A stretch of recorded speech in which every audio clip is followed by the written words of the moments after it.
Better be you, Freddy. I'm sorry about the cloak and dagger stuff, old chap. But I really think it's necessary. Get to the point, Freddy. You dragged me across 2 continents to tell me something. What is it? Petrovich. I haven't heard that name in years. Well, none of us has, but he's back. It's impossible. I saw him. He's already tried to kill me once. You remember what he said he'd do to us if we ever got out? We've got to tell the others.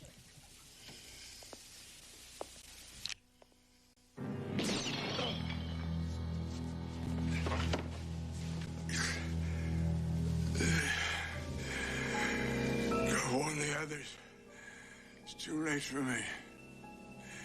Tell Five Fingers about Petrovich.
guess you could say Freddie and I never saw eye to eye. Freddie used to think of the spy business as something out of Eric Ambler, Ian Fleming, glamorous, exciting. Yeah, as opposed to you. Who knew it was just being stuck in some third world country during a coup and enduring all-night vigils in the seediest places imaginable. Freddie and I used to spend a lot of time arguing our points of view. And yet you rushed right over to Salzburg the moment he called. Because we both held this common bond. The Five Fingers. Best team ever assembled by the company. 5 crackerjack agents. And now, 35 years later, Roman Petrovich is trying to kill us all. Why would this Petrovich want to harm the Five Fingers? We exposed him as a double agent. The Russians didn't take kindly to his cover being blown. They had gone to great lengths to establish it.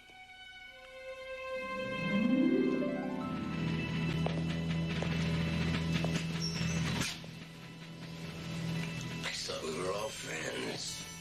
You sold us out there. Or perhaps we should call you by your true name, Comrade Petrovich. You found out my little secret. Spying from Mother Russia and the company has kept you pretty busy. I knew it was always just a matter of time before my cover was blown.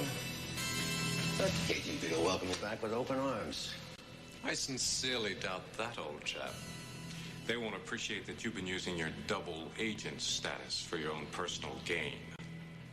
What are you talking about? Smuggling out Russian national treasures and selling them here on the black market. They don't know it's me. They do now. You don't understand what they'll do to me. We know exactly what they'll do to you, old chap. Expect you'll be spending quite a bit of time in Siberia. They can't keep me in jail forever. Our men have escaped. And when I do, I'll come back. And that's a promise. I'll be back for all of you.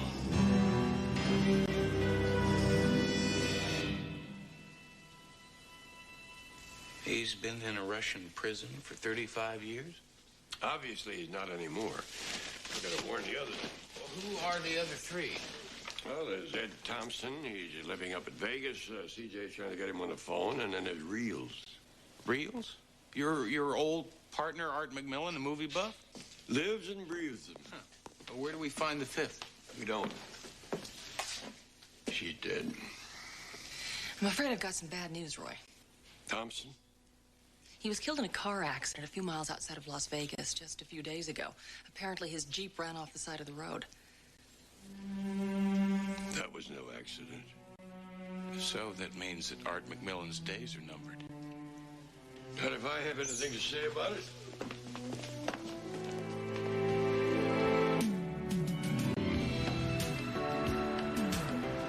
They're headed out of town. I know what to do when I find them. Art left the company for this? It's what's inside that counts. Hundreds of old movies. And Art inspects everyone before this company rents them out. A movie buff's paradise, if you ask me.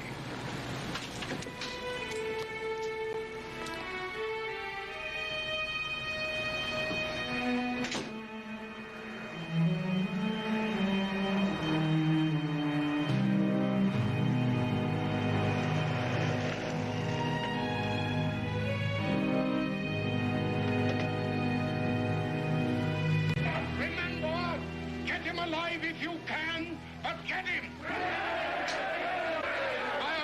Search every ravine, every crevice, but the fiend must be found!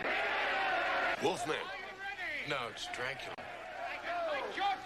I'm telling you, it's Wolfman. This is the part where they shoot him with the silver bullets. No, it's the part It's where he... Frankenstein, and you're talking through the best part. Reels?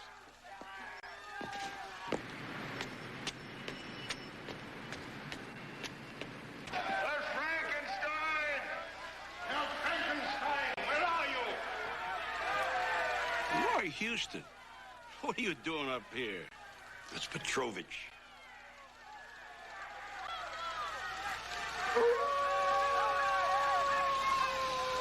just an old man who likes to watch old movies. I'm not a part of that world anymore. Sometimes that world doesn't want to leave us alone. Maybe it will until the movie's over.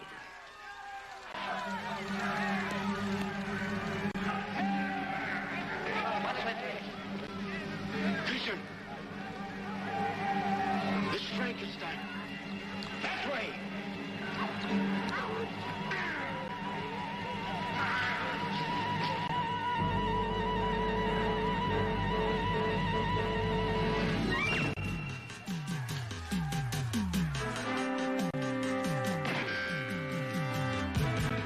Looks like Petrovich means to finish the job here. If we finish him first.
Only me.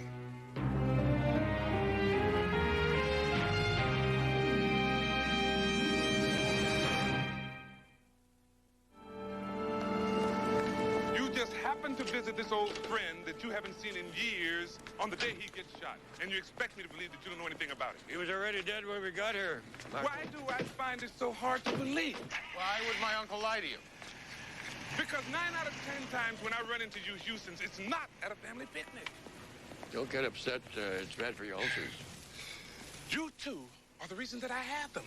Well, yelling is not going to get you those answers either, Hoyt. How about withholding evidence pertaining to a murder investigation? Will that help me to get those answers? Not if we don't have them, Lieutenant. Well, God help you if you do. Especially if somebody else ends up dead because of it. No one will be sorrier than me. Look, do you mind explaining to me just what was going on back there? What do you mean? I know we all lie to Hoyt on occasion. I've been known to do it myself every now and then. But you got to throw him a tidbit, something to go on. You just stood there and lied to the man outright. Company secrets, boy. We have gone to great lengths to keep our business away from outside eyes.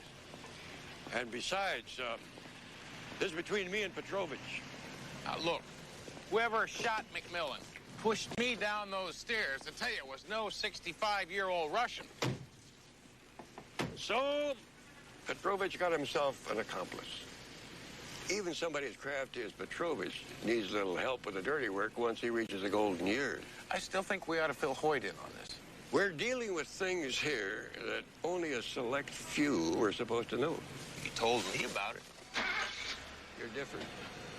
You're family. Besides, I need somebody to do my dirty work.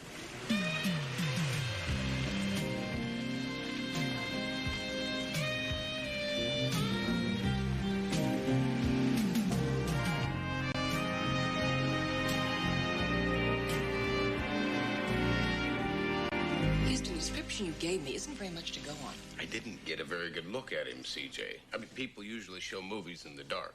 And of course, it's hard to orient yourself when you're falling head over heels down a flight of stairs. But that still doesn't do Uncle Roy much good. Houston, all I can do is keep trying.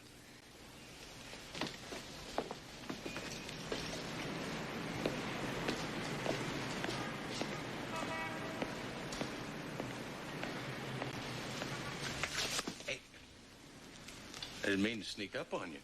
Sorry. A little edgy. That's understandable. If he would just come at me face to face or just get it over with. I'd like you to give up so easily.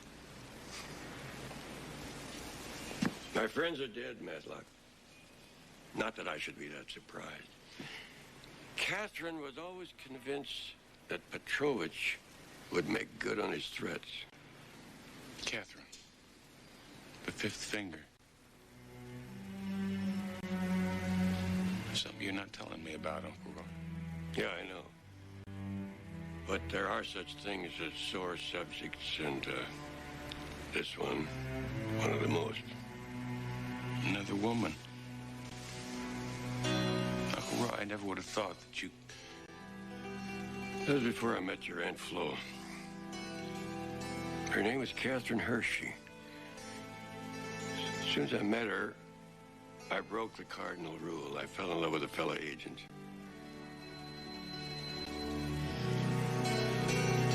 The company hated it. The short time we had together, among my fondest memories. Her death was something else. How did she die? West Berlin, a couple of years after the war. There was nothing I could do about it.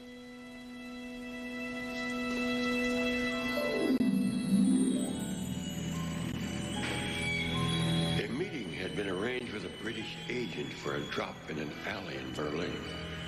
Catherine and I argued about who was going to make contact. We'd been arguing most of the night.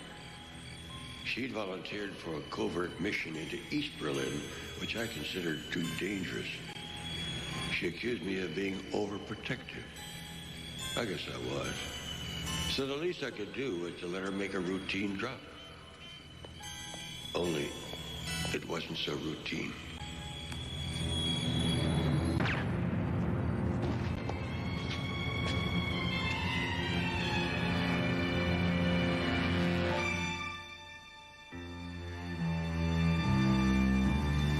It seems someone had gotten to our supposed friend in the British Secret Service. Sounds like you loved her very much. Yes, I always have. But I was lucky. I got a second chance with your Aunt Flo. Roy, is there something you want to tell us? About what? This just arrived for you. Is it your birthday? Not till June. Who's it from? There's no name on the card. All it says is Das Vidania. No!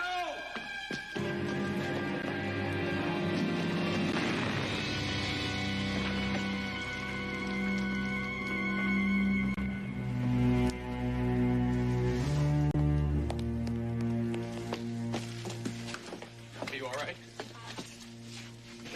Get an ambulance, quick.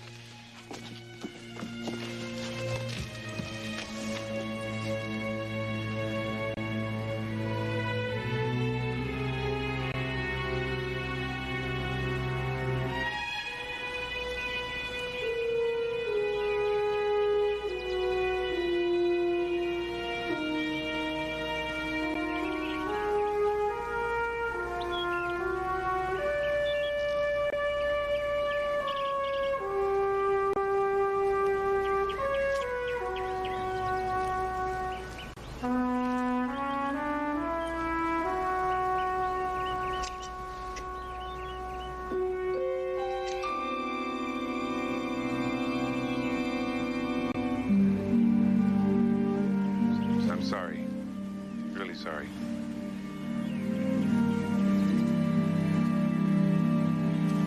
Michael, he needs some time alone. If you need me, I'll be at the precinct.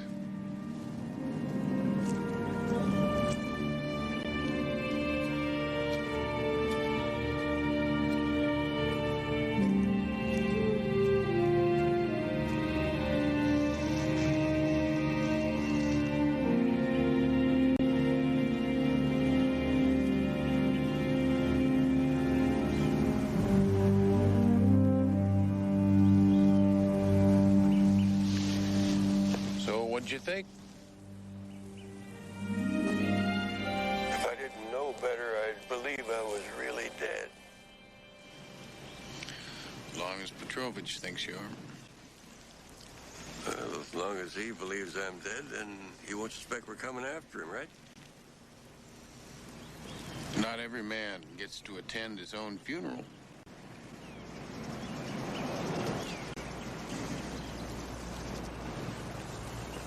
Don't you think CJ is overplaying her part a bit? What are you talking about? The grieving widow. Putting flowers on the casket. That's not CJ. I think you better check it out, boy. What's the matter? Just find out who she is.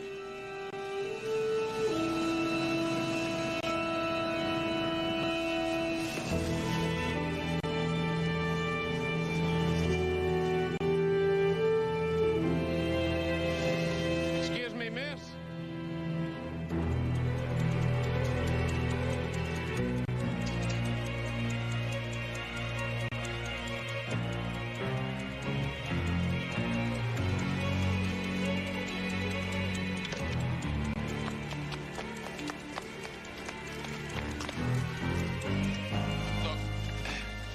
Look, I hate to intrude on your grief, but I'm Roy Houston's nephew. I'd like very much to know who you are. It's not important. It is to me.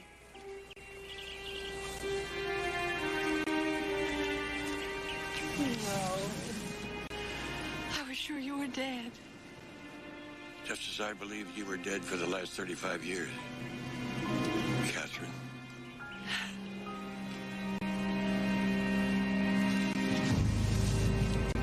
Get down.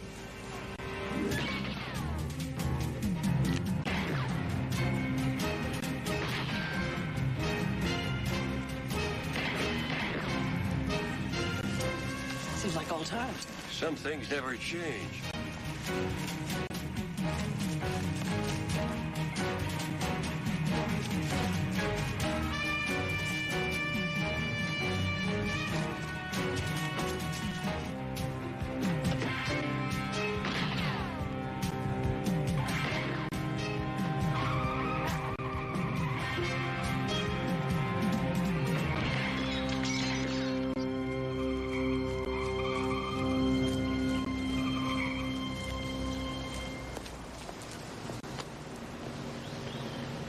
I was hoping for a more peaceful and respectful ending to my funeral. He's probably on his way back to tell Petrovich that you've come back from the dead.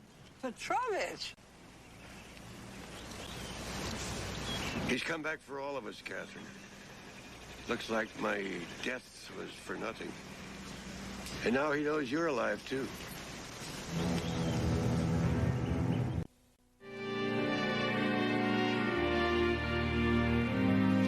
If you were alive all these years, how could you stay away? I had to. We were in love. I know. And it was affecting our work. We talked about leaving the company. Neither of us was willing to do that. Then when you wouldn't let me make that mission into East Germany, that was the final straw. It was dangerous. You refused to let me come with you. It didn't concern you. You always said that. I never understood. You made me choose. Between a mission and us? Between you and my father. Well, I thought a little bubbly was in order for the occasion. That's all right, Matlock. You might as well hear this. You'll only talk it out of him later. Your father. He was being held prisoner by the Germans in Berlin. I knew that the only way to keep you from following me was if you thought I was dead. You could have come back after that. My father was too ill to be moved. And there were other assignments. My cover was too valuable. And then, I didn't know if you'd ever trust me again. So I come back after all this time. Oh, when I read you were dead, I couldn't stay away. The years haven't changed my feelings, Roy. You know, your appearance at the funeral ruined our plot to catch Petrovich. Now he's got 2 targets. Not if we find him first. Now tell me something. How does one go about locating a Russian spy? You asked the KGB.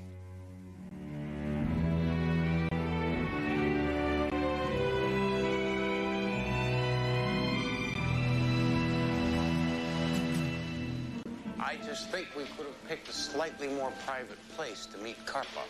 Couldn't help it, boy. The Russian ballet's in town, and Karpov was assigned to make sure that nobody defects. You look out of sorts, Alexei. How would you feel playing nursery maid to a group of prancing, high-strung women?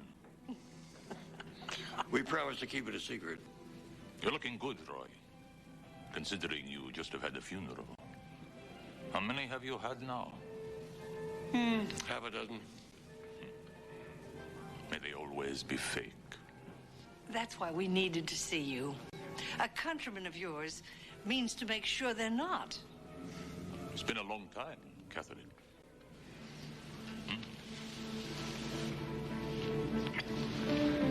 And you must be the nephew who Roy wanted me to get out of Southeast Asia. It's a pleasure. And your efforts are greatly appreciated. Now, who is this countryman of mine who is trying to kill you? Roman Petrovich. It's impossible. I wish it were. But it has to be. Because Petrovich died in Siberia 5 years ago.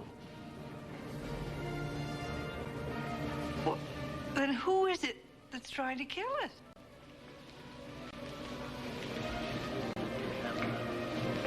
Looks like we're gonna get a chance to find out. Cover the exits.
I figured it was time I did some of my own dirty work.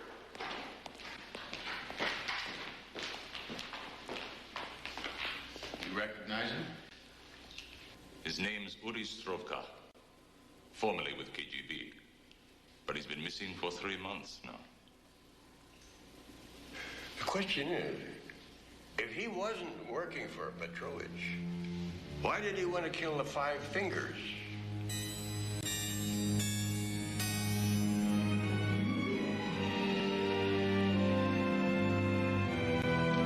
From the decibel level, your friend wasn't too pleased. None of us are. But Petrovich did. We're right back where we started. It isn't Petrovich who was out to get the Five Fingers. There's got to be somebody else out there who knows about it. But there isn't anybody. You're forgetting the chief. Wait a minute, the man who set up your accident in Berlin? I haven't seen him since then. I don't even know if he's still alive. He's living in a rest home outside of Santa Barbara. But he could have hired somebody like Yuri to do it for it. But why would the chief want to kill us? Why don't we ask him? Why don't we?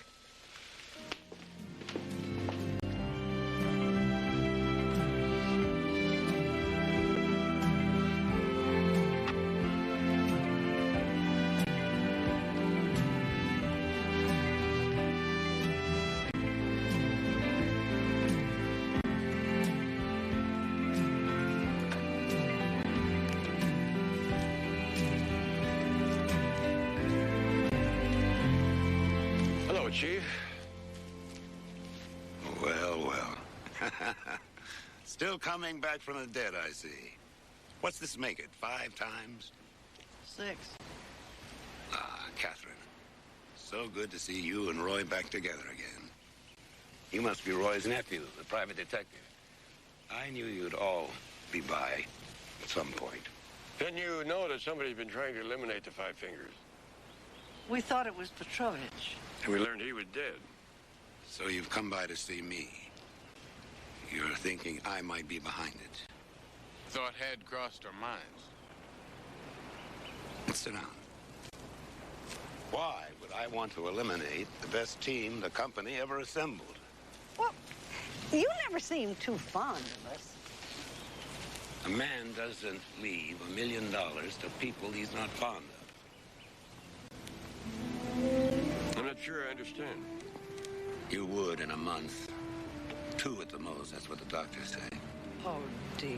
Oh, no, Catherine. I've led a full life. My years with the company were fruitful, my investments even more so. I've got $1 million with no family to leave it to. That's why I'm willing it to the 5 of you to be split equally by those who survive me. You see, the 5 Fingers was the closest thing to a family I've ever had. But it seems to me that you would already know all this. Why would you think that? Freddie was by to see me a couple of weeks ago. I told him. I wasn't sure I could reach all of you, so I asked Freddie to pass the message along.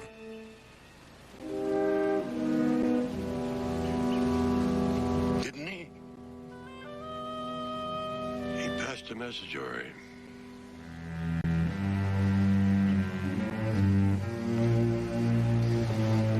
Freddie wanted us to believe that Petrovich was back to claim his revenge. And you almost bought it, old chap. Freddie! I think you'd better drive, Roy. I've got nothing to lose. You better do what he says. The 2 of you were going to be my tickets out of the country.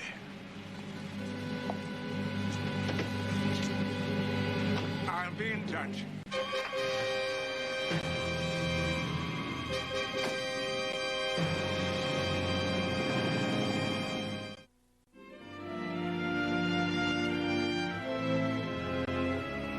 That doesn't give me much time.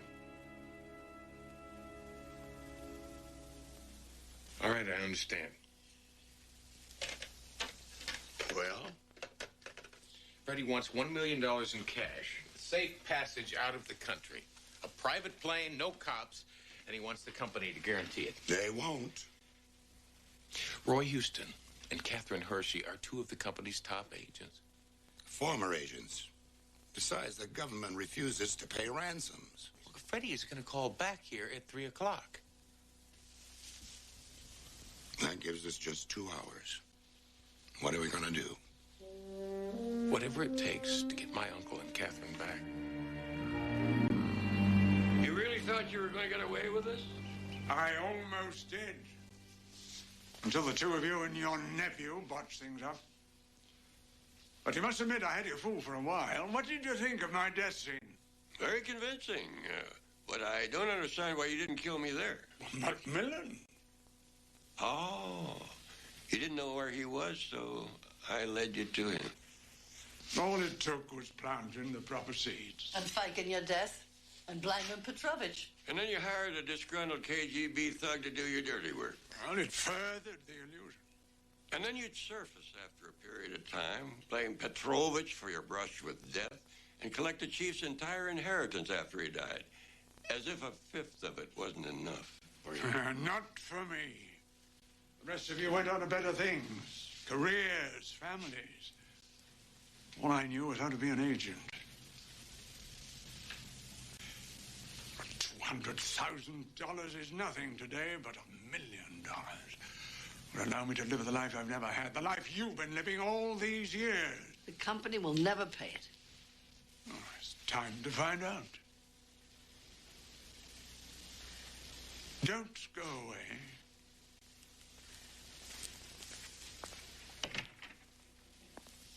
This isn't the kind of reunion I had in mind for us. At least we got to see each other again. I'm just sorry it had to end this way. I've never known you to give up so easily. And you haven't?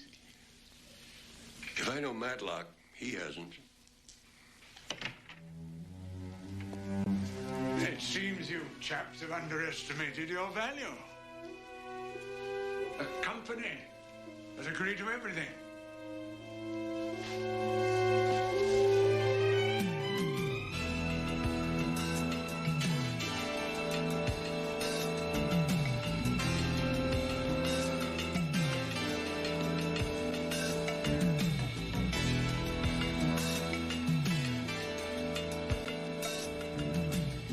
This reminds me of a sting we made in the early 50s in Tangier. What is it with you people? I guess I'll tell you the rest later. You better get to the plane.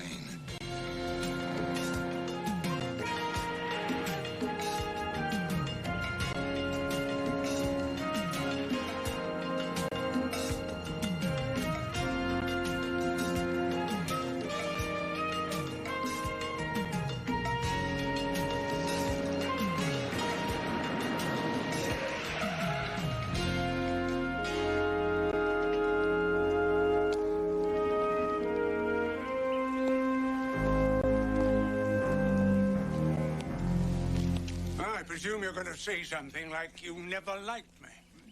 Well, that's the funny part, Freddie. I always did like you. I wouldn't leave my money to somebody I didn't like. It's the money that started this whole mess. I wouldn't be so hard on yourself, old chap. This is going to end up costing you nothing. 2 lives are gone. And you can add 2 more to that if that plane doesn't take off soon.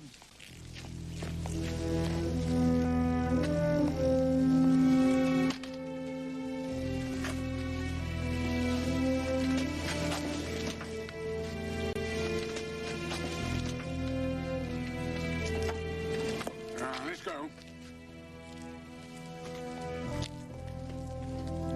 Actually, we've had our fill of flying, thank you. And I like the company, I insist. You probably hope I forgot your little ploy at Tangier. Where the pilot turned out to be one of our agents.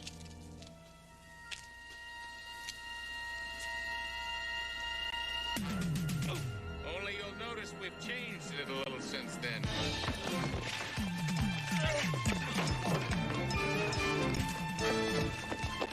Are you all right? Okay.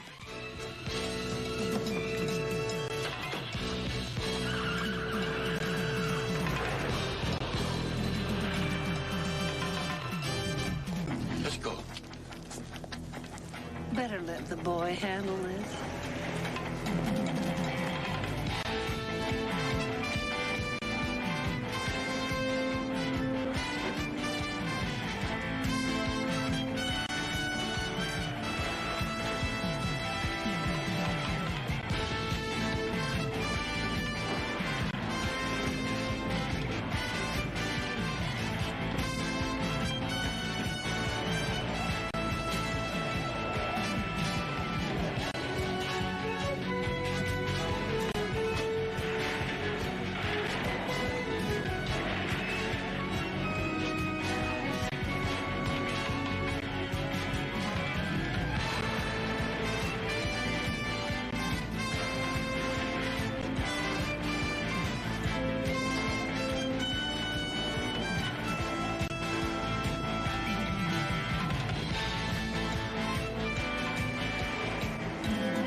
could have done that.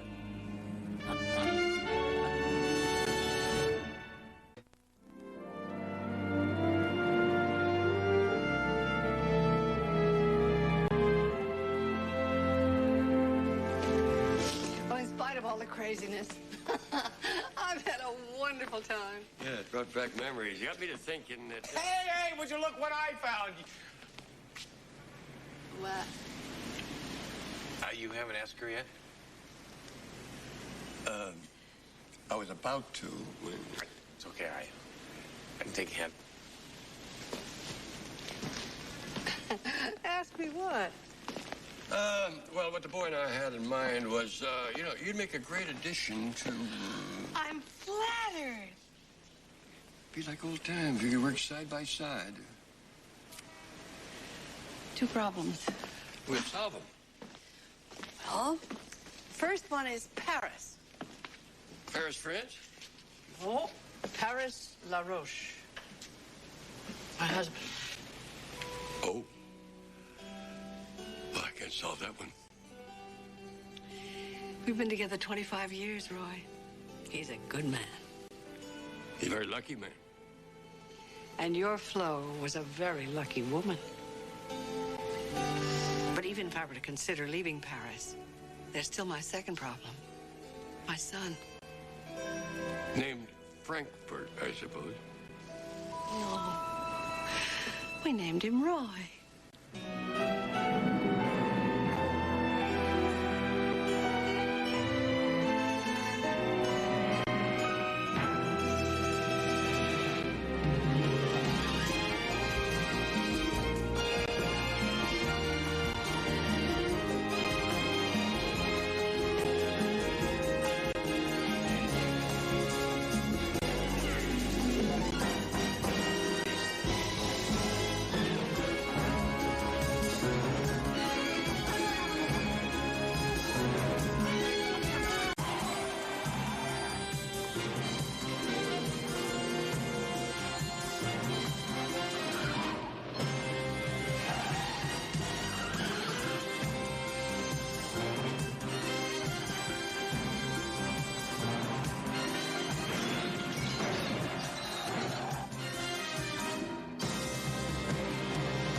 Where is X-rays, nurse? Just came up from radiology, doctor. They're on the viewing screen. Let's have a look at him. No sign of a skull fracture. What about his vitals? Stable.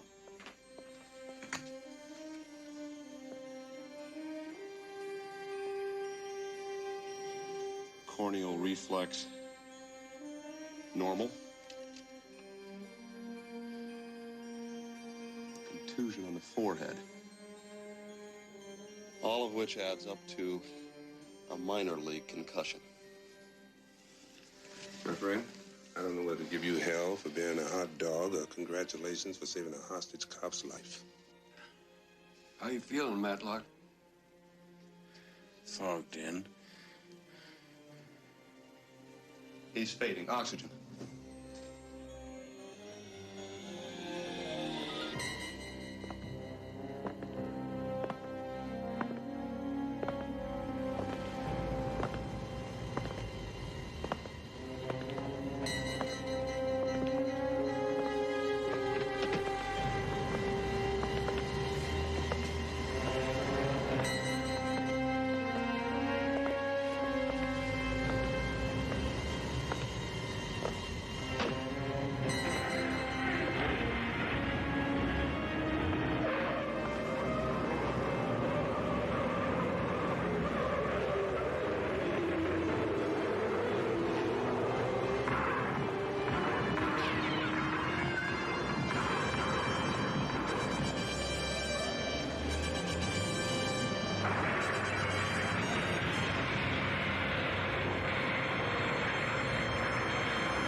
Come back from Oz, Houston. The guys that we're shooting at. Captured at the scene. I want a word with you, Detective. Blackout? Now, that's going to happen for a couple of days, maybe even hallucinations, double vision, and headaches. The old brain doesn't appreciate getting bashed against dashboards. I want to hear it again. Neither do young detectives. I want to hear from the top. Oh, right, look, Houston found out they were going to kill that undercover cop. Now, I didn't think we had any other choice. Right. You didn't think. You had no guarantee that the whole thing wouldn't blow right up in your face. Houston thought we could pull it off. Houston doesn't earn his living as an officer of the law. You have certain responsibilities to me and the badge you carry far beyond reckless grandstanding. Just take it easy on him, Hoyt. You don't tell me how to do my job. I ought to suspend you. I better go talk to him. You all right? I'm fine. Wait here, I'll drive you home. No, there's no need for that. I'll give you a lift. Thanks.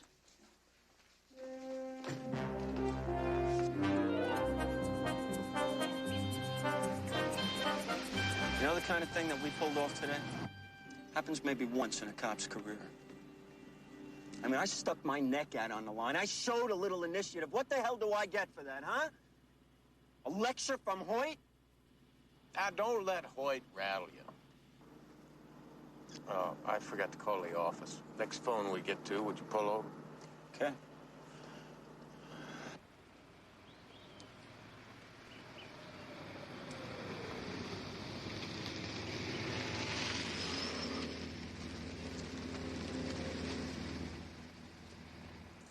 Looks closed. 4 in the afternoon. Stay here, I'll check it out. All right.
Put the gun down.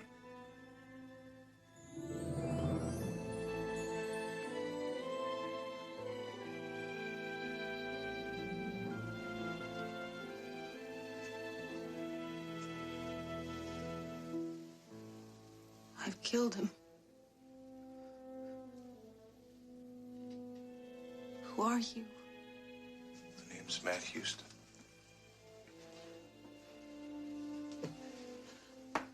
I'm Elizabeth Sheridan. Hand me the gun, Elizabeth.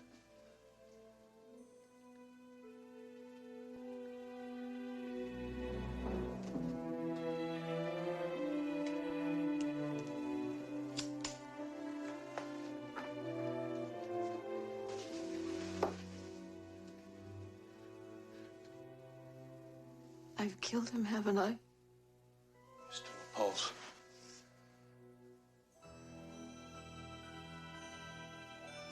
I don't even know where I am. Houston?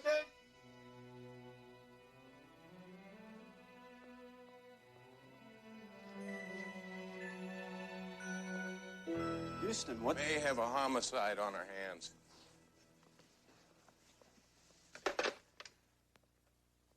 One's dead. Where are your car keys? Keys. I want you to stay here. There's a man and a woman in the back room. She claims she shot him with that gun. He's wounded. I'll go get some help. Houston, are you okay to drive? Where the hell is everybody?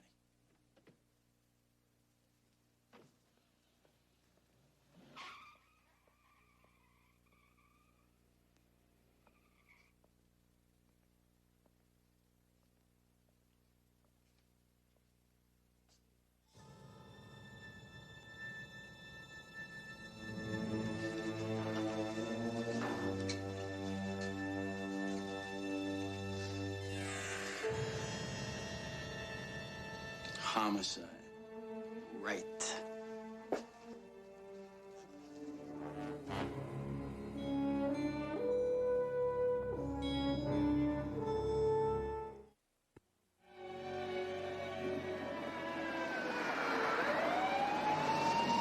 So I left Marlowe with the woman, and I drove back to find you.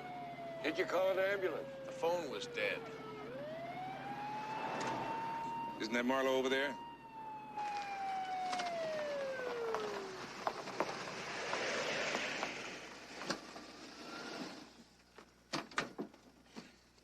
What are you doing? What am I doing? You're the one who had me stop off for a friendly beer. We're sitting at the table, we're just shooting a breeze. All of a sudden, you jump up, you take off in my car like a bat out of hell. You want to know what I'm doing?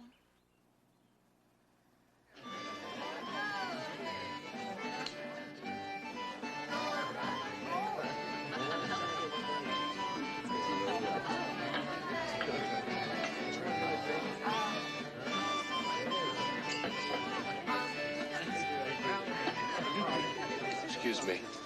I came into this place about 10 minutes ago, and it was deserted. Either you don't need any more to drink, or you got a lousy sense of direction. We've been here all afternoon. I'm Lieutenant Michael Hart, Police Department. My friend here said he walked in on a possible homicide. He's been in a bad accident, hurt his head pretty badly. Is it possible he misconstrued something? A bar fight, maybe? Look, Hoyt, you don't have to apologize for me. I know what I saw. The lady told me her name was Elizabeth Sheridan. Any of you folks just killed or get killed by an Elizabeth Sheridan?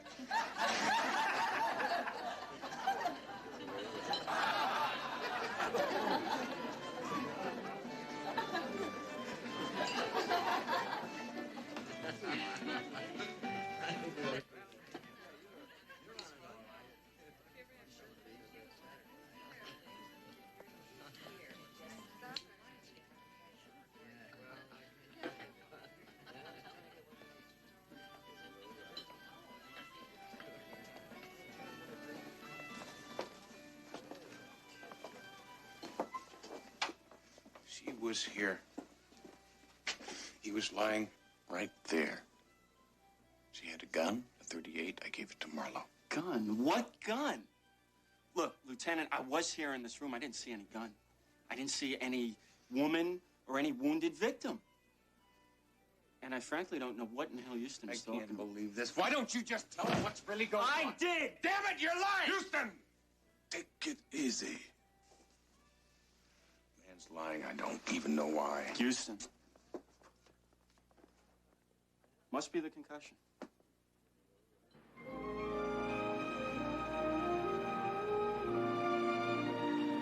A colleague of mine in the company had a similar experience once. He kept seeing things that weren't there. I know what I saw. She's very real. Got to the point where he was sending detailed memos to an imaginary Lithuanian spy named Farrell. Accused him of starting World War II. Thanks for the vote of confidence, Uncle Ryan.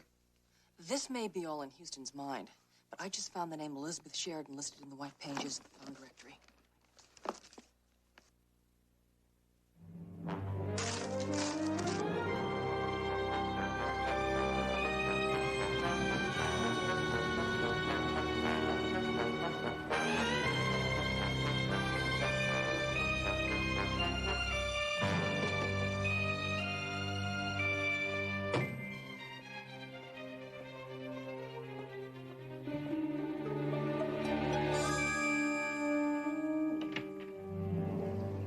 Can I help you?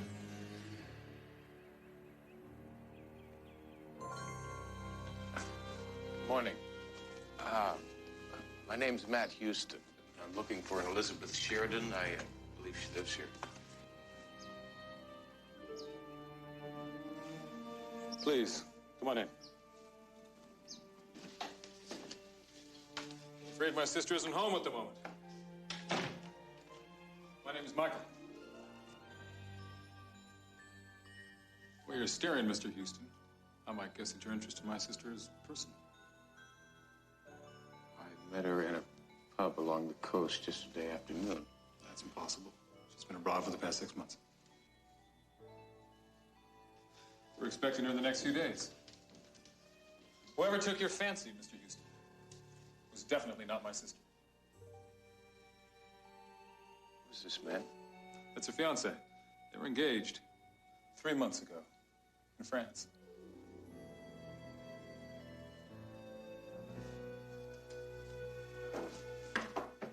Sorry to have bothered you. No bother at all. An honest, somewhat remarkable error.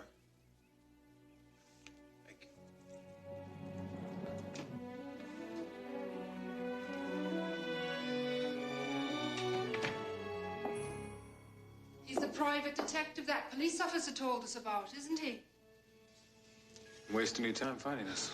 No. Nor can we in taking care of him before he unravels any more. Bad luck for Mr. Houston.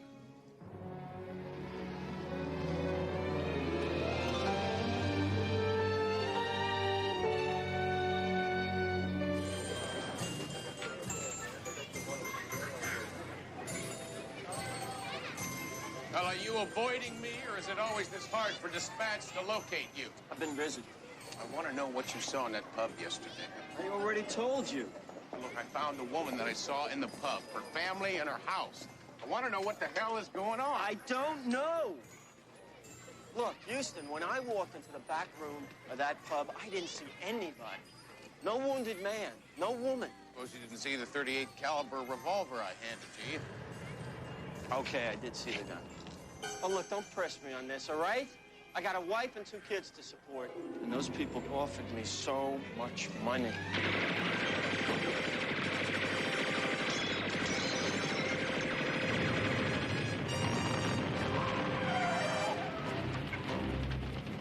Come on!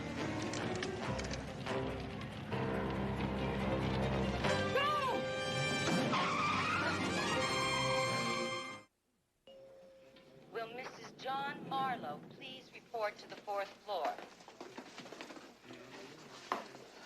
Adele, I want to see my husband. they did everything they could. I have to see him. No, you can't see him just yet. He's dead. Oh, my God, he's dead, isn't He's he? not dead. He's still in surgery. 2 hours ago, I was just worried about the money, and now...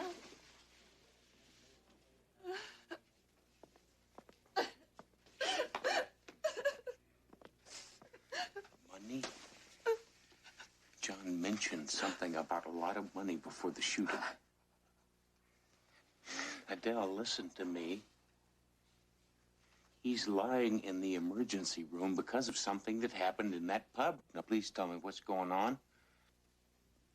After you left the pub, John went back into that room. He didn't find a woman or a body. He didn't see anything at all. Except 2 people who paid a flat broke cop $100,000 for the gun that you gave him.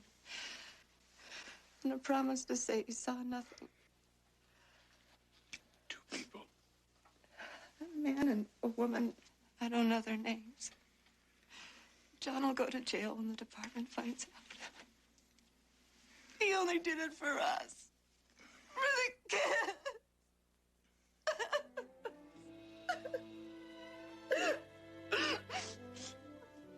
I'm not handling this very well, am I?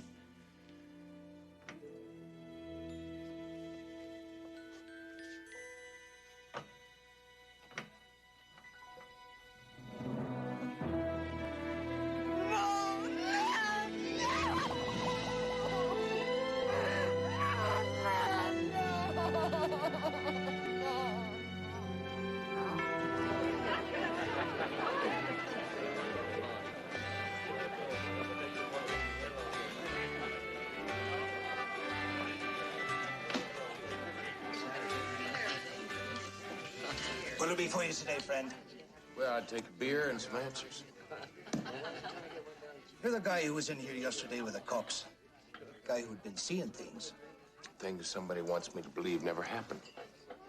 Maybe you better go rest your head some more, friend. Listen to me, friend. I just saw a man gunned down because he knew too much about what happened in here yesterday, so you better start talking to me before I lose my temper, friend. Hey, it was just somebody playing a little gag on a buddy, that's all. Had everybody slip out the back for a few minutes. Who's this somebody? Michael Sheridan. Customers always do what Michael Sheridan wants them to. Usually, he owns a place, besides which he's very popular. Folks see him as a real hero. What kind of hero? The kind who spent lots of time abroad. Ireland, for instance, as a freedom fighter. Freedom fighter? Sounds more like a euphemism for radical or terrorist. I need a full background on this Michael Sheridan. And doesn't Uncle Roy have a friend? Yes, Lloyd Hodgkins. He's stationed here at the British consulate. Right, and the specialty is radical terrorist groups. I have Uncle Roy get a hold of Lloyd and pull his file on this Michael Sheridan. Meet me at Sharky's at 1 o'clock. You got it. Michael Sheridan, smile of an angel, deadly as the devil himself. A young woman with him? His sister, Elizabeth. They are the son and daughter and sole heirs of Mr. Arthur Sheridan, an American millionaire with holdings all over the world. His car went off a cliff during a business trip to England. That photograph was taken at the funeral. I remember something about this incident. It seemed like the brakes had been tampered with. The killer was never found. A suspect was. Michael. You mean he killed his own father? For the money, we thought, but he didn't inherit a bloody thing. It all went to the sister, Elizabeth. Michael was cut out of the will?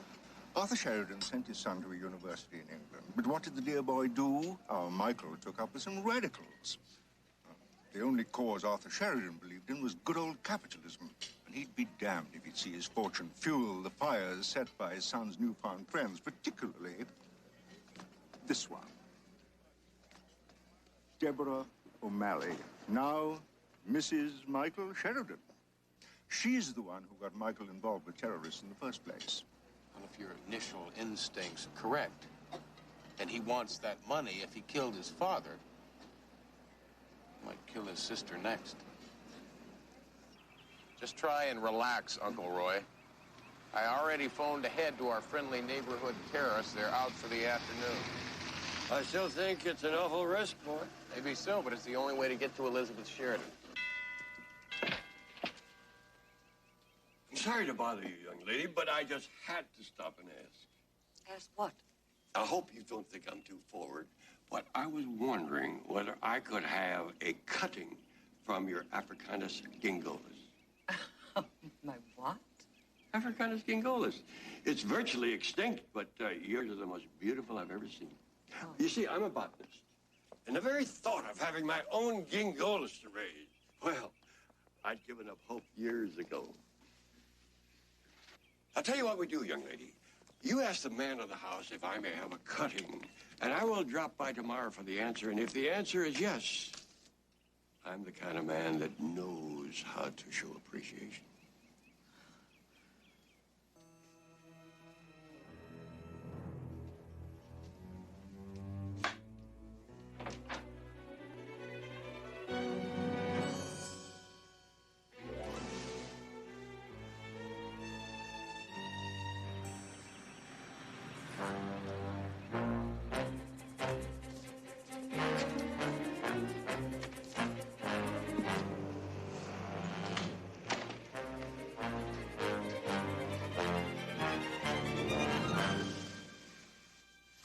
I remember you.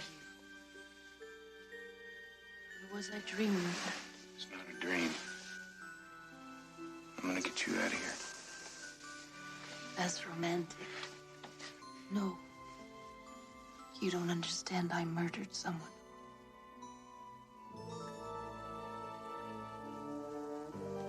I think that your brother just wants you to believe that you have. My brother, no. Michael is very good to me. He stopped them from putting me in prison. I can prove to you that I'm right. But you have to come with me, Arnold. Mayday. Mayday. Michael Sheridan just drove up. That's Houston's car. I remember seeing a ledge in a trellis.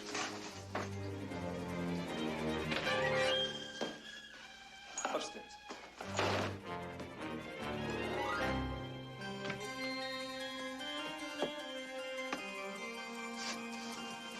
Hurry up.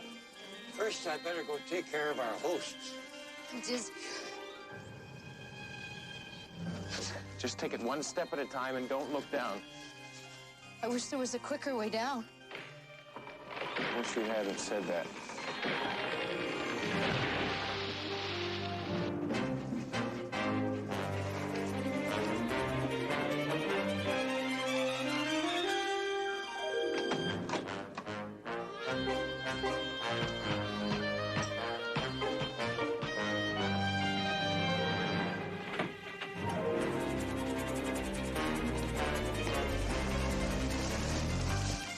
Don't ask.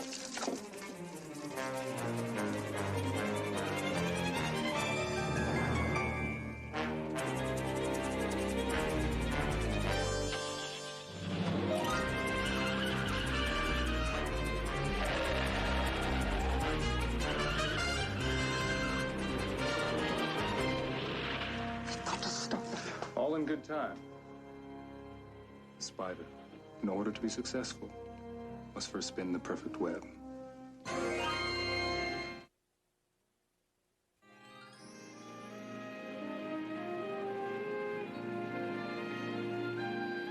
lab confirmed that they've been injecting you with morphine. The operative expression is gaslighting. It's a brainwashing technique. Weakening someone psychologically and then convincing them that they've done something horrific. Like murdering my fiance. And then that leverage is used to get the victim to do whatever the brainwasher wants. And your brother wants your money, Elizabeth. Now, has he asked you to sign any legal documents lately? I seem to recall signing something. Probably the power of attorney over your entire estate in the event that you become mentally incapacitated. But if what you say is true and he murdered father, why wouldn't he just kill me? If you were murdered, your brother would have been a prime suspect. So instead, he used drugs to brainwash you and planned to have you committed. And so get his hands on your father's fortune. I think I'll call CJ and have her bring over some clothes for you, young lady. Thank you.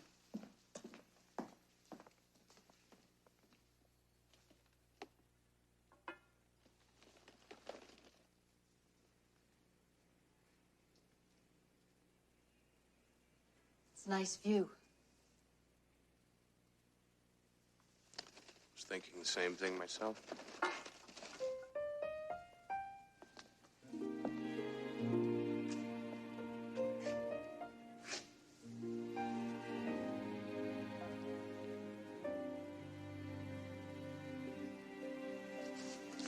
I always have this dream.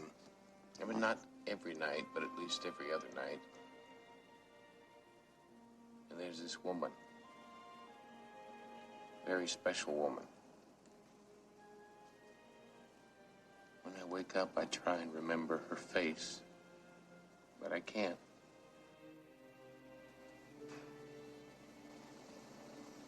Why are you telling me this?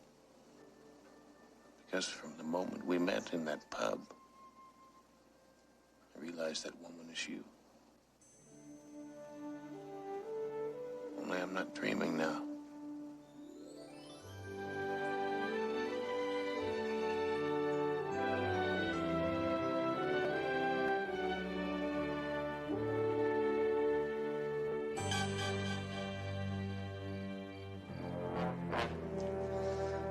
Why don't we just get out of this bloody country while we can? There's just one problem. My sister still has the Sheridan fortune. But she's with Houston. Don't worry. I've got an idea.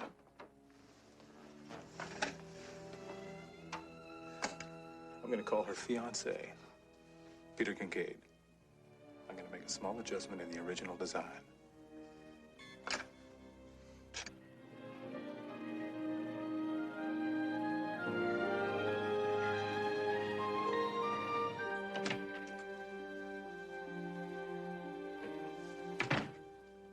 Get you settled in here and then I'll bunk downstairs on the couch.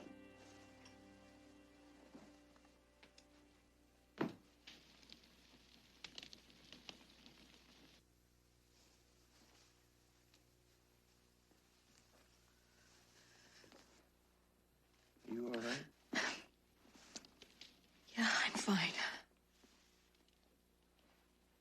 good at making beds.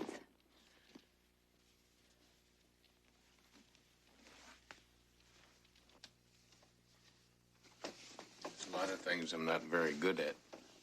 Such as? Telling a woman how I feel about her. That's a surprise. What did you say in your dream? We never spoke.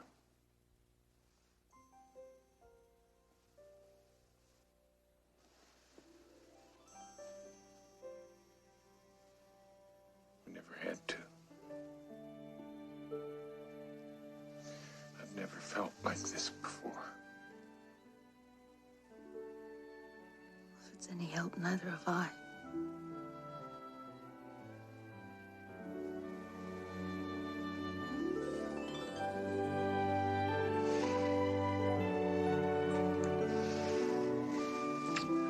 Elizabeth.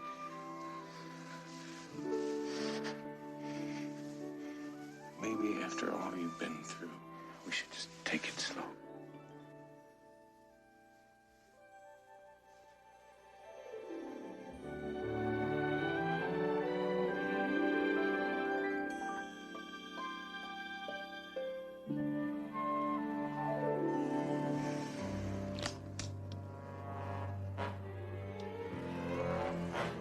Well, I'd hate to interrupt you, but I'd like to buy the two of you a drink. How about an Irish whiskey? Get dressed. Move it. Slow and easy.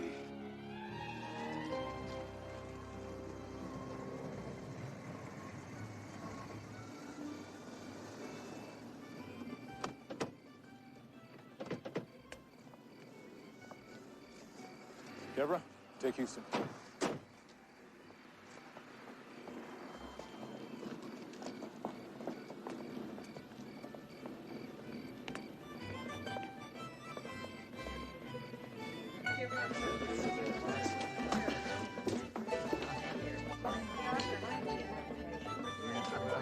Hello, Michael. Peter, good to see you. Hello, Elizabeth.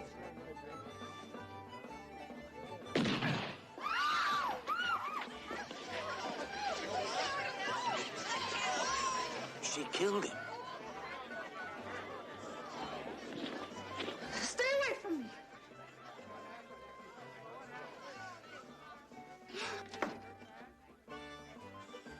She's killed him. Don't let him get away.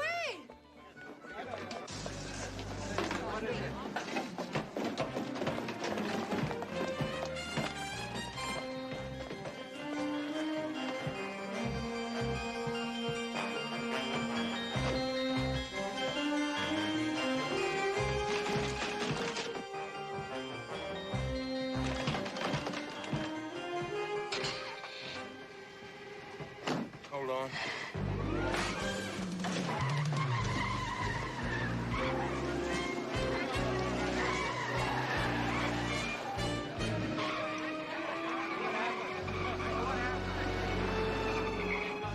Call the cops.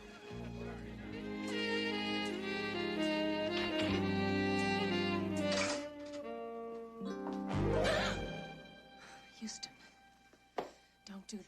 I'm sorry. I thought you might be somebody else. There's an APB out on both of you. Michael Sheridan gave a very convincing and condemning performance. Where's Elizabeth? She's sleeping. She's had a tough few days. She's had a tough few months. I hate to say it, but I think Sheridan may have come up with the perfect frame. A pub full of people who say they saw Elizabeth shoot Peter.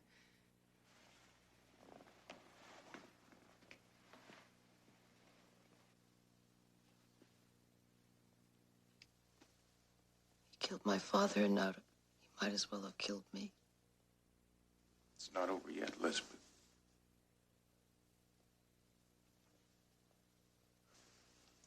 You listen to me.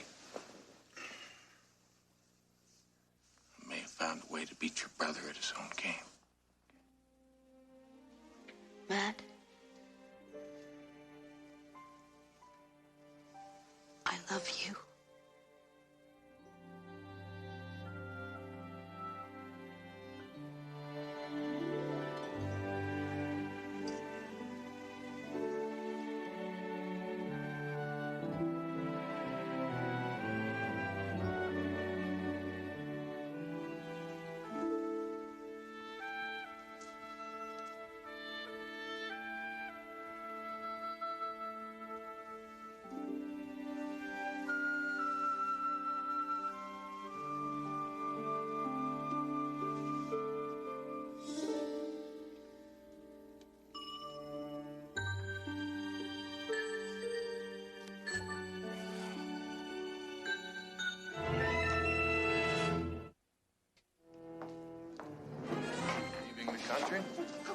Since you're in a traveling mood, we thought you wouldn't mind a little side trip.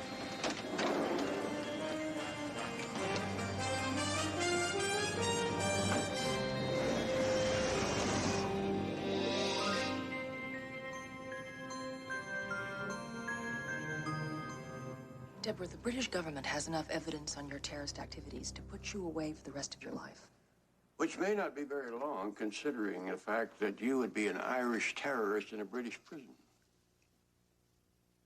We know that Michael hired a man to rig the brakes on his father's car. You're going to give us the name of the man, where we can locate him.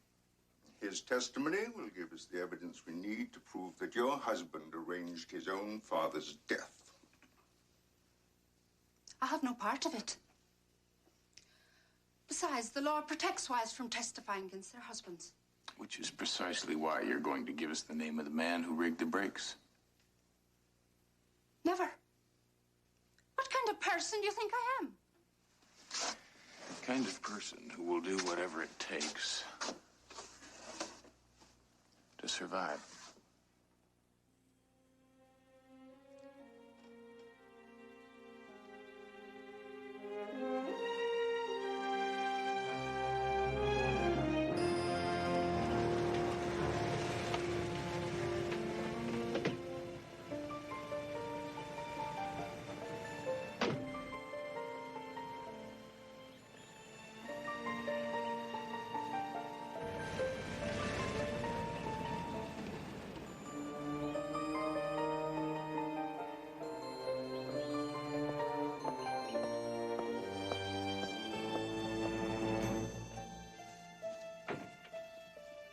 Mr. Sheridan, sir? There was a telephone call. Hello, Mrs. H. I take it my brother's out? No, ma'am. I mean, yes, ma'am. He's out for just a bit. Well, we'll wait upstairs for him then.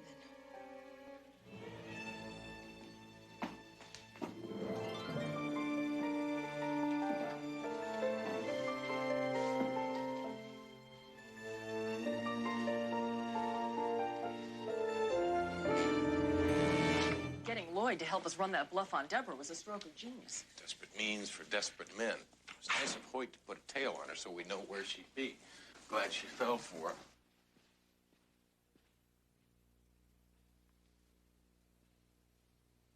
Is she asleep? Houston? She's gone. She's taken your gun with her. She probably figures it's the only way to stop her brother. I'll call Hoyt.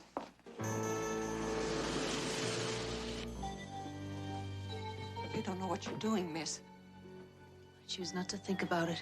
Mrs. Hollingsworth? Into the closet, please.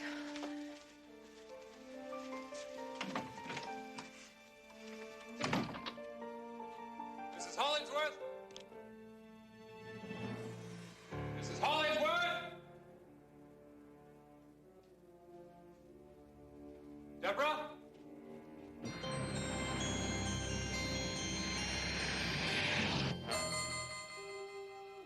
Deborah?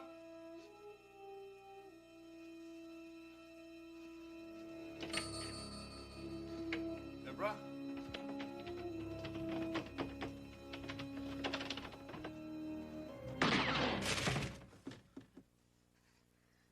I'm not as good at this as you are, Michael. I'm not a very good shot at all, really, so if you want this to go quickly, stand... Liz, think about what you're doing. I think the time for talking is long past. I think if we start talking, somehow you'll get me to feel guilty for this. To feel sorry for you. Liz, I'm unarmed! You can't shoot an unarmed man. You killed Father. You murdered him and never felt the slightest bit of regret. No! Elizabeth, please don't do it. Listen to Liz. Deborah talked to us. She gave us enough information that we can convict him of arranging your father's murder. If you kill him, you're going to sacrifice everything. Don't do it.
this what you've been waiting all night to give me?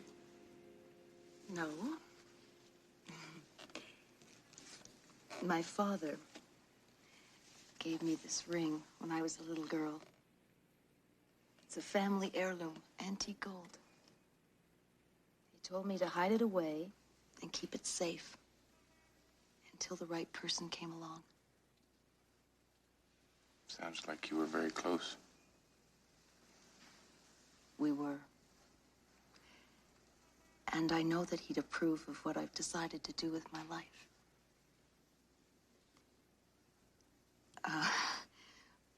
What I've decided to do is to marry you. Oh. Well, were you going to ask me first? There's nothing in the world that would make me happier.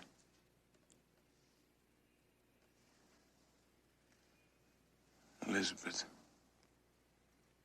you've been through so much pain in the last 6 months. I don't know if what you're feeling is real or just rebound. Neither do you. So what are you saying? I think you ought to go away for a little while. Find out if this is what you really want. And if it's you? I'm not going anywhere.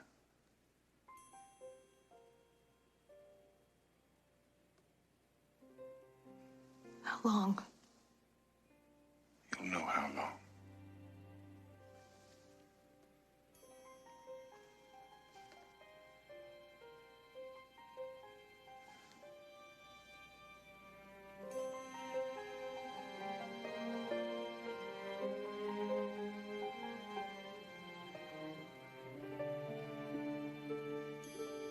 I love you. I love you too.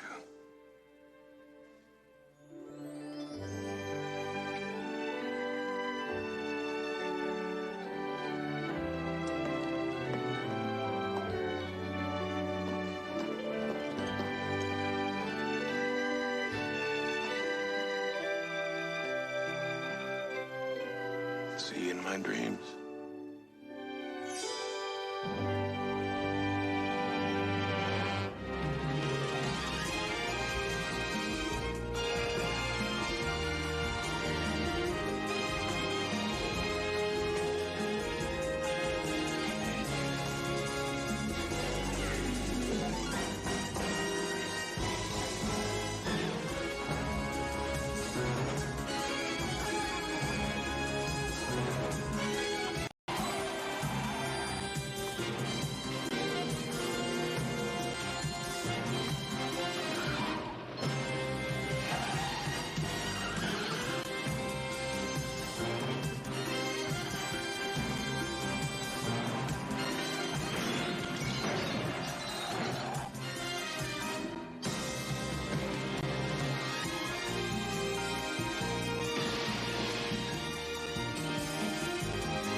before I kill myself.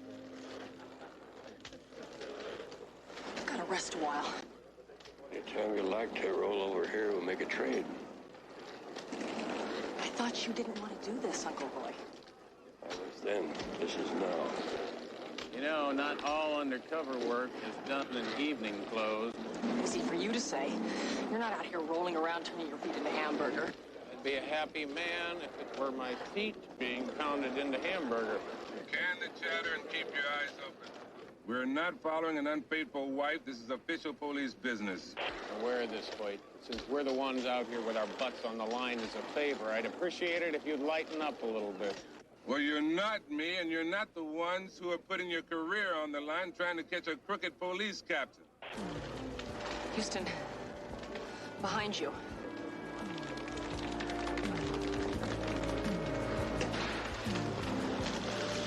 Boy, got our man inside. Good. Now be careful. Don't let him know he's been made. Relax, Michael. We know how to handle surveillance.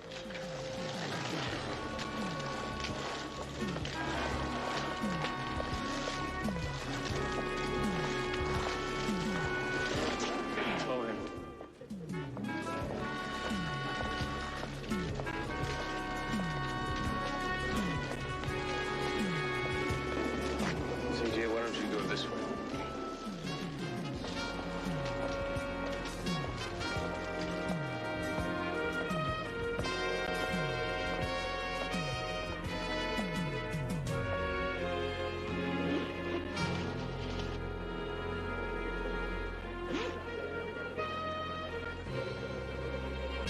We've got company.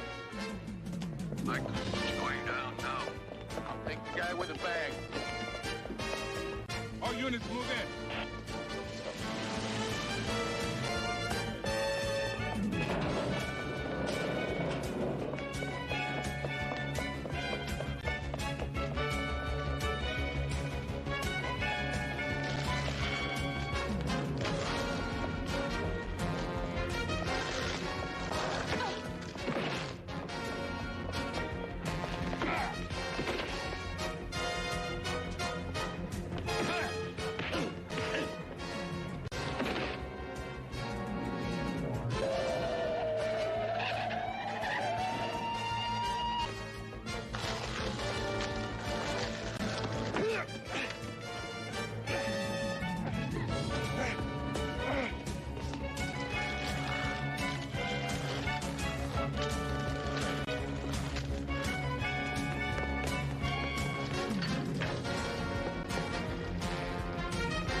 Not a good idea.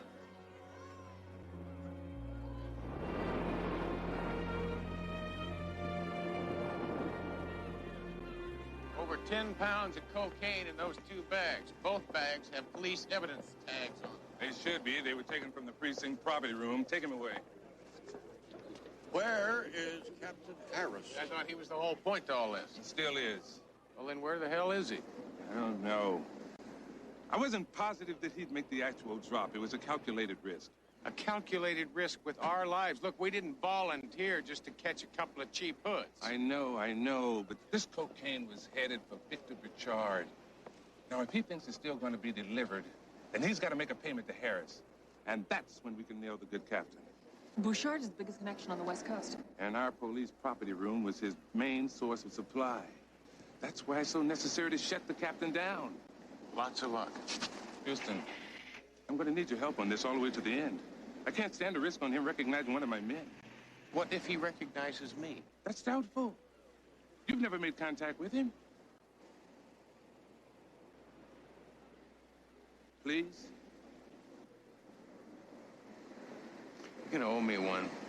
You'll owe him 2. 3. You got it. All right. All we have to do now is figure out when and where the payment's to be made. That's easy. The gentle art of persuasion.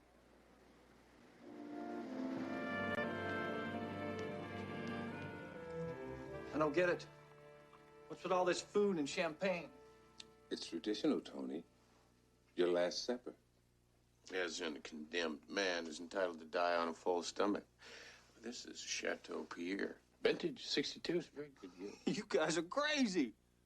It's no capital offense dealing in coke. Oh, we're not going to execute you, Tony. They are. They?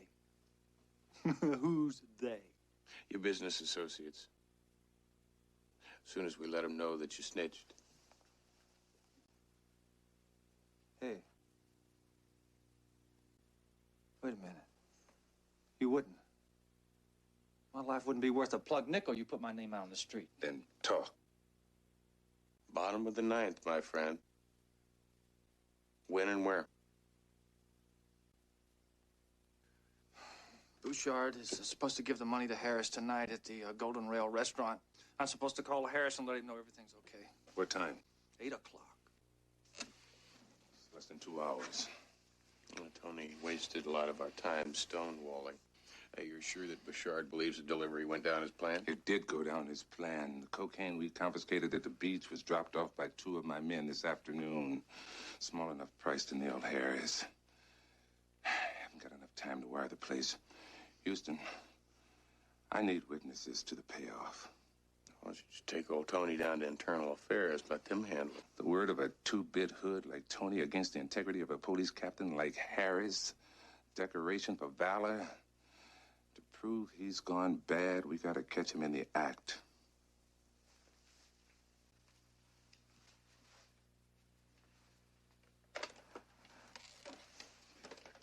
You make the call.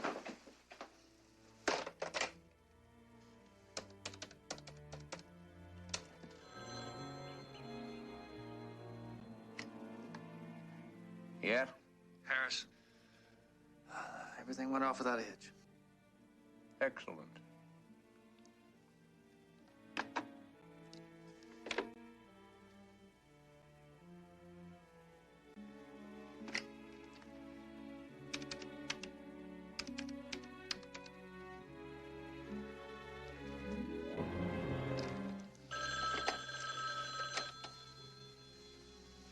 Yes? I trust you received delivery of the merchandise. Everything went fine. Very reliable as usual. Good. Because the price of reliability just went up. It's now $250,000. That's almost twice of what we agreed upon. Yeah, well, I've got my retirement to think about. Cost of living being what it is. Why didn't you tell me the price had gone up yesterday? Because I didn't want to give you a chance to change your mind.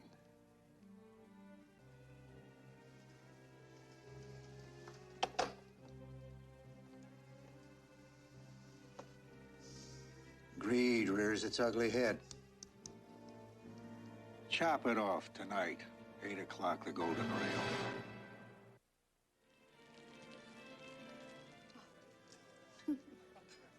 My pleasure.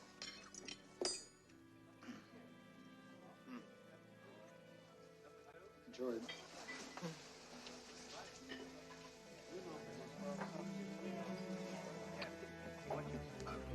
Fui esquiando en el Rio Amazonas. Your Spanish is very good. Gracias. The company I worked for used to do a lot of work in Central and South America. My family's from Guatemala. I'll be going back as soon as I finish school. Should I get you some refills?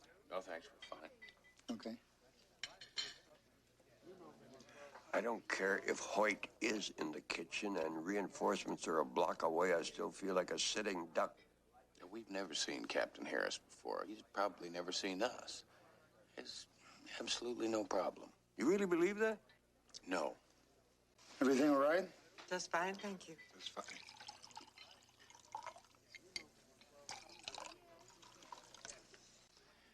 I wish I knew where CJ was. Happy anniversary, Ethel. Thank you.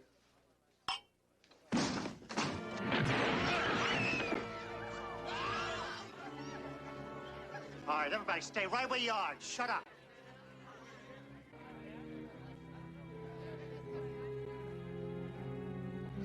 I'm a police officer. This man has just killed the cook and locked the rest of the help in the freezer. Do exactly as he says. I want all the men over at the bar right now. Come on. Keep your hands where I can see them. Now move, you two, come on. Looks like Bouchard's got a different payment plan for Captain Harris. Come on, get over there. Come on, move it. If it's money you want, I want cooperation, that's all. Just cooperation, no questions.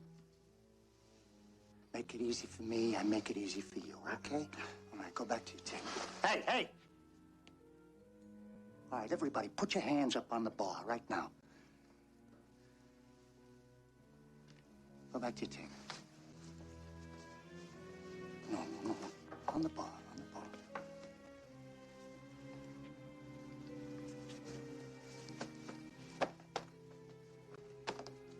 Go back to your table. Right. Hey, you, big boy. Come on, spread him. Come on, you see how it's done on TV.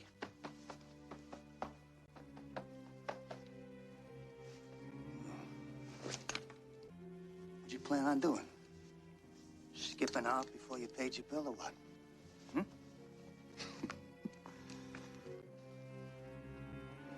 What do you go around spying on guys who are making love to other people's wives or what? That's the best part. Yeah, it's wonderful. Go ahead, go back to your table. Go ahead.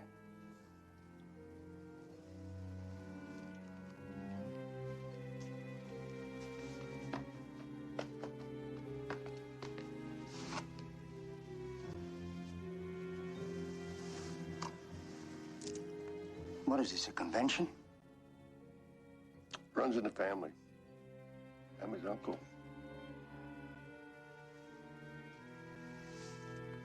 Well, go sit down, Uncle.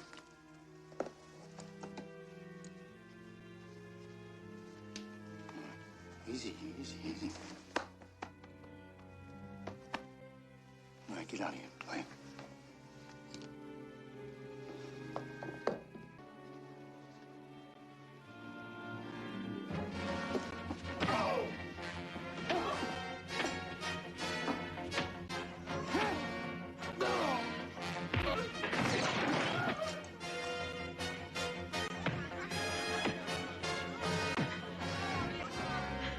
Get up!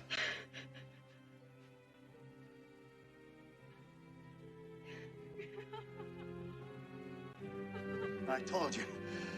All I wanted was cooperation. Now I'm gonna have to show you how important it is that you listen to me.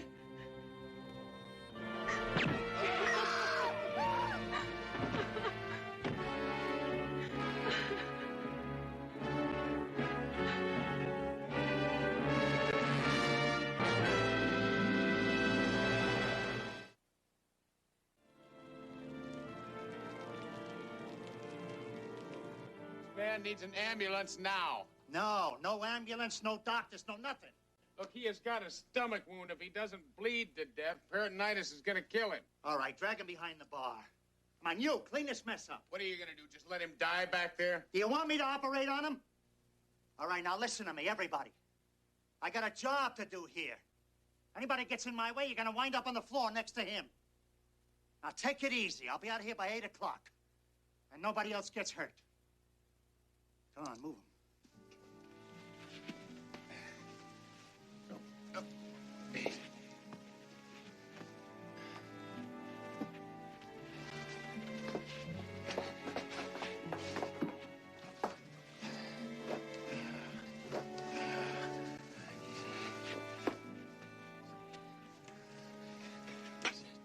Easy, old friend, all right? It burns, Houston. It really hurts. You just hang on.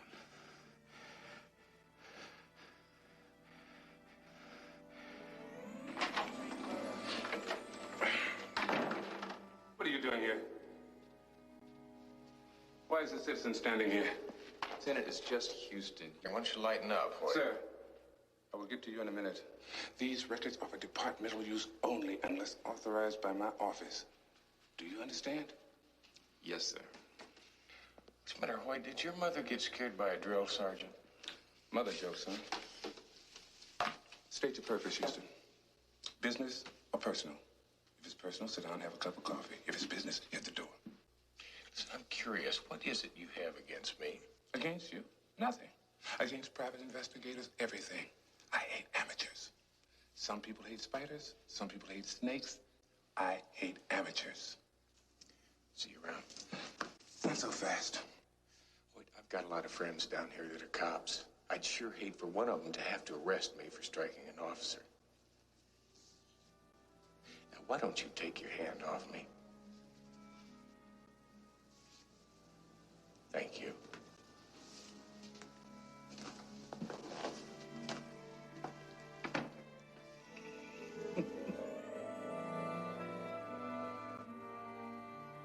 All right, that's enough of the sympathy act back there. Bring it out front.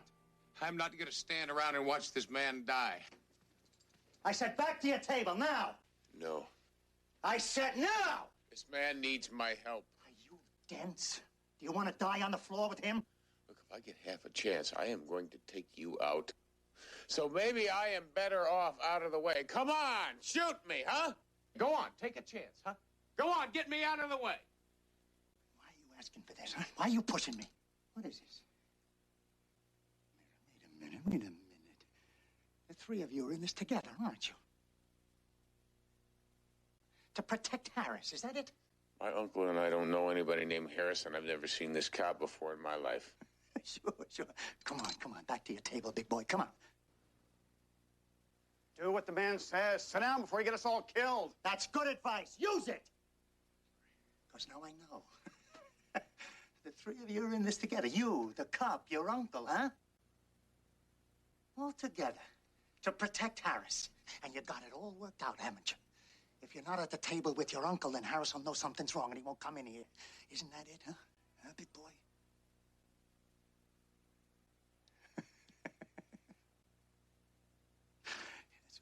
That's what I thought. Come on. Back to your table. Come on. Back to your table or I kill this lady here. No. All right.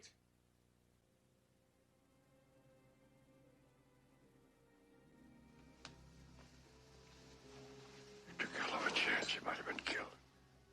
I had to do something. Let him know that he needed to keep us around, alive. CJ.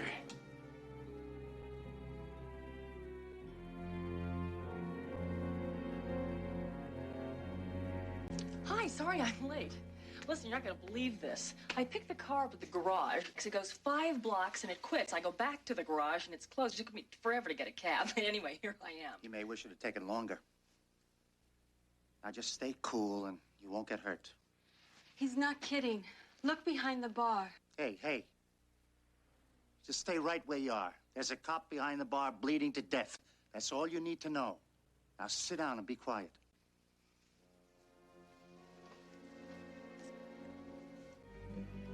Por favor, traiga un vaso grande de agua con hielo. What'd he say to you? Look, he doesn't speak any English. I just asked him for a glass of water. It's a good idea. Drinks for everybody. No alcohol. No false courage in my guests here.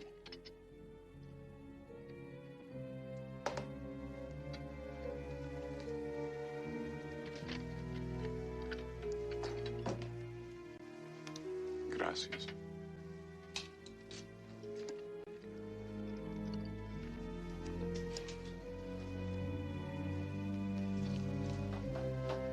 Do you see the man sitting over there? Yes. I work for him. I know he's got a plan to get us out of here. Well, I'll help if I can, but I don't know what to do. Well, he'll get us assigned somehow. What would you like to drink? Well, I could use a triple anything, but I'll settle for a Virgin Mary. Same.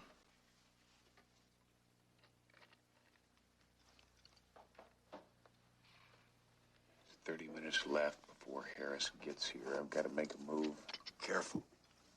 I don't think this madman would mind killing everybody in the room. He's planning to.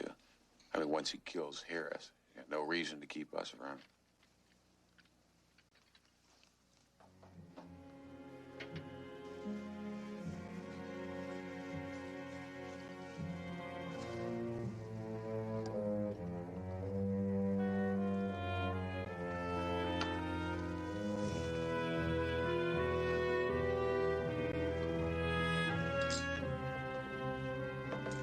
That's far enough. What do you want? I just want to check on my friend. Your friend's doing fine. He's dying. Now sit down.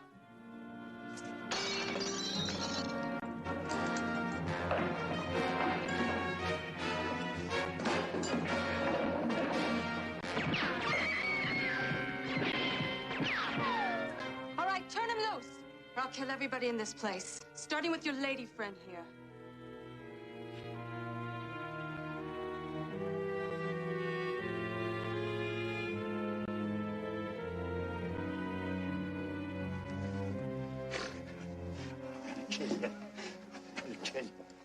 I'm gonna kill you.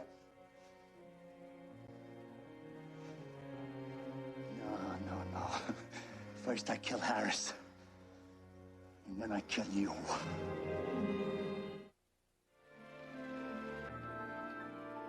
Sit right here. Thanks for the help.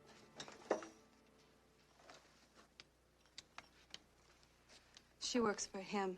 Yeah, I figured that out.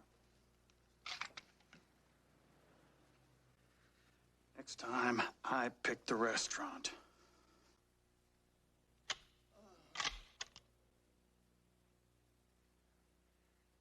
The man needs my help.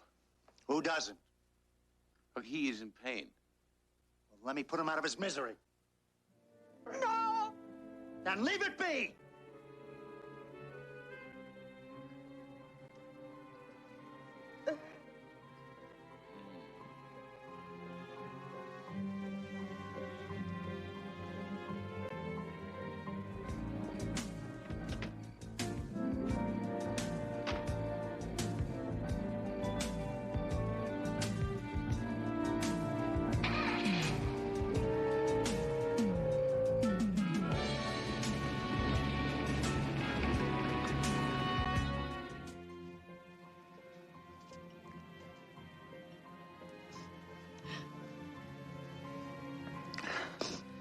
Stupid Private Eye's gonna get us all killed. I just wish to hell he'd shut up and do as he's told. Good grief, Freddy's just trying to help us. I don't need his help. I'm perfectly capable of taking care of myself. I got some good news. Your friend stopped bleeding. Looks like he stopped breathing, too. No. Stay put. How many times do I have to tell you? You, come over here. Take a look. Come on. Go ahead.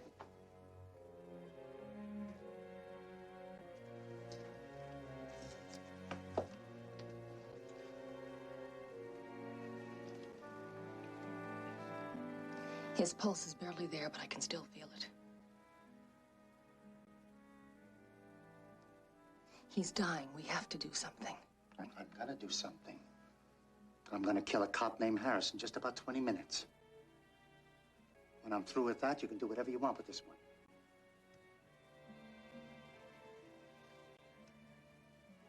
For now, get back on your stool. I'm not leaving.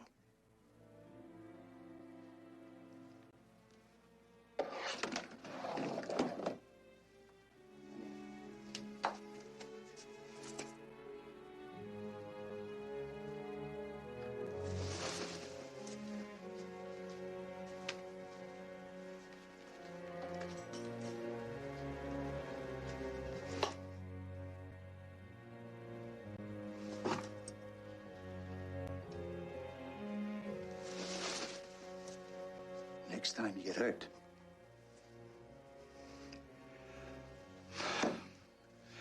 All right, now listen, everybody. No more heroics. Let me do my job. Nobody else gets hurt. All right. Now, I want everybody to just act normal. Are you serious? No one gets hurt? What do you think? The minute Harris walks in, I nail him. It's when you open up on everybody else.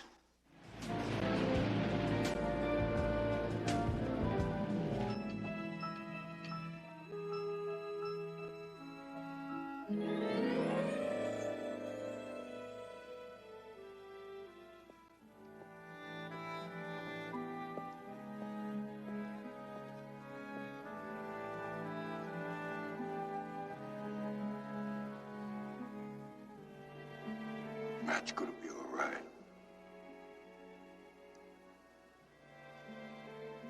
I'm sorry about you,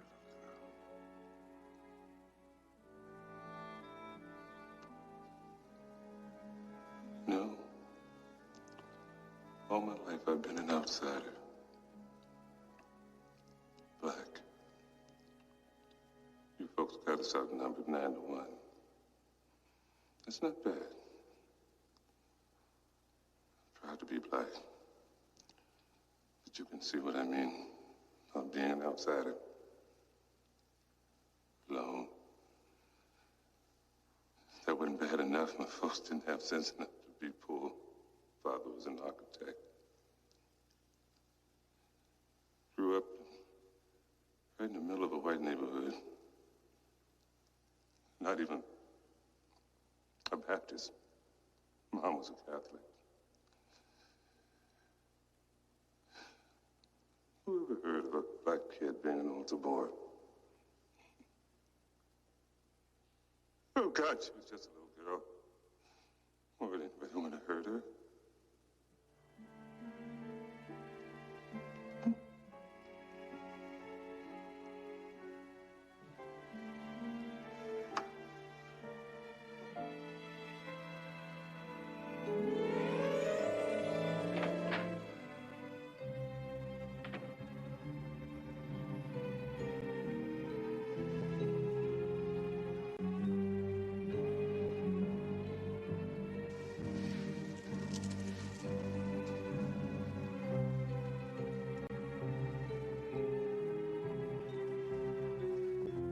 Someplace else.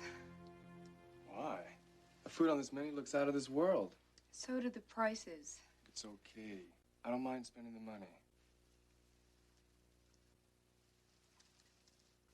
I don't know, Neil. This place feels strange. Look, you kids don't want to eat here.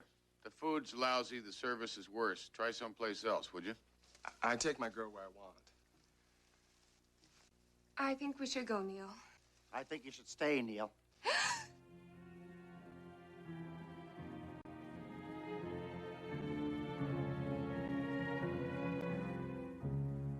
There's a nice table right over there. Use it.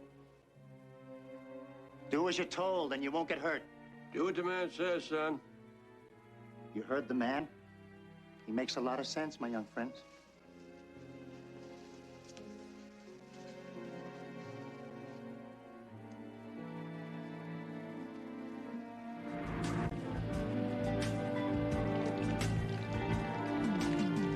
Tráigame otro vaso de agua. Por favor. What did he say to you? Just a glass of water.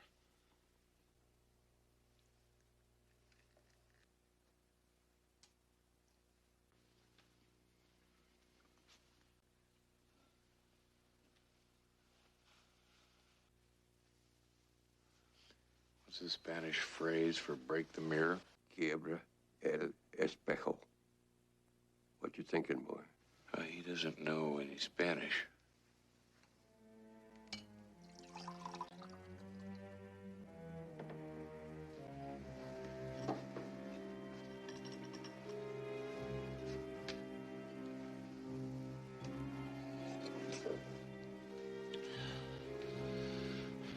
¿Necesitamos ayuda? ¿Cuándo le hago la seña? Quiebre el espejo y mi tío va por ayuda.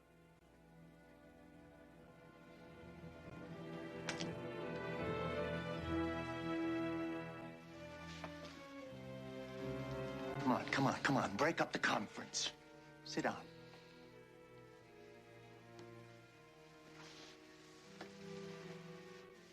And no more Spanish. What did he say? I'm not sure. But he wasn't giving him help because I know how that's done in Spanish, and that wasn't it. He's gonna get us killed for sure. He just told the waiter to create some kind of diversion so his uncle could sneak out and get help.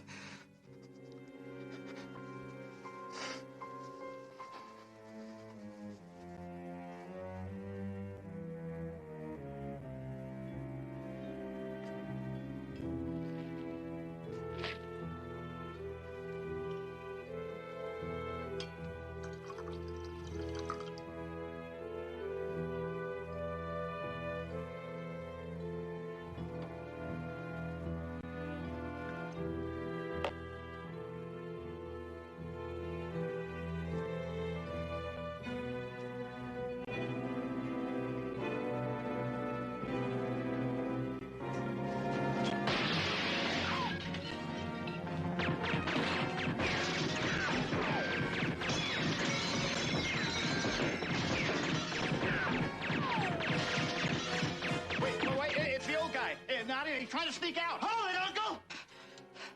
You'll never make it, Uncle.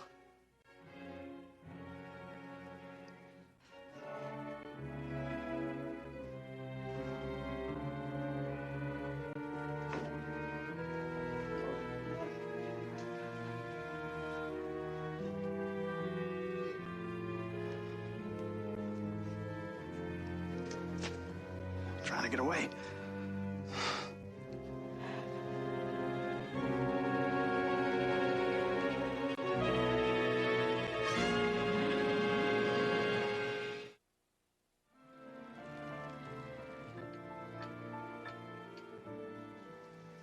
All right, sit down.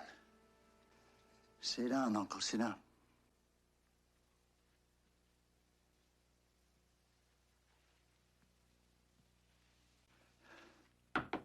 You too, Tarzan. Come on, back to your stool.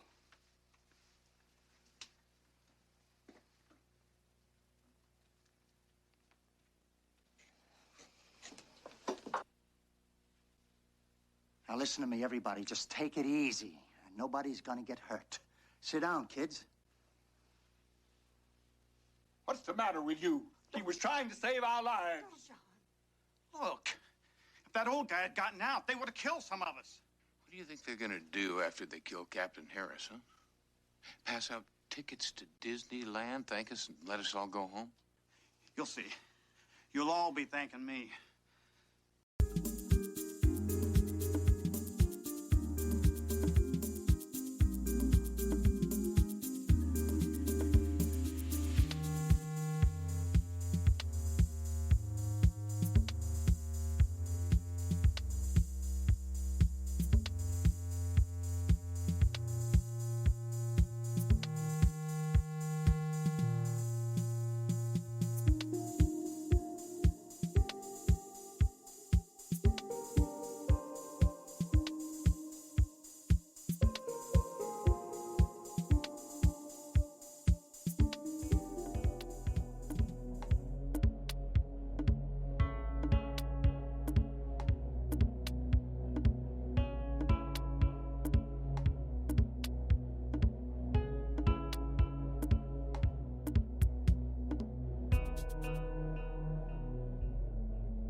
Texas, they might know something. As you can see, I'm a prisoner. prisoner being held for murder. That's why it'll be so unforgivable. That's why the reprimand that I receive will be so severe. Imagine a police lieutenant with my years of experience allowing a prisoner like you to escape. Like I always said, you lousy PIs are like lightning rods. You're always drawing trouble.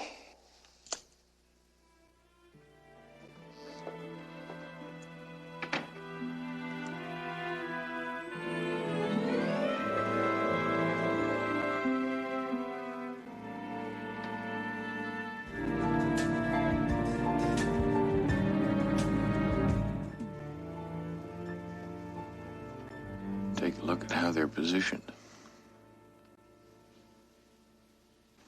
It's not hard to see what they got planned. He's covering the door. She's covering us. As soon as Harris steps far enough inside that door so he can't be seen from the street, they're gonna blast him. Well, she takes care of all the witnesses inside. Us. Not if we create a little diversion the minute Harris steps through the door.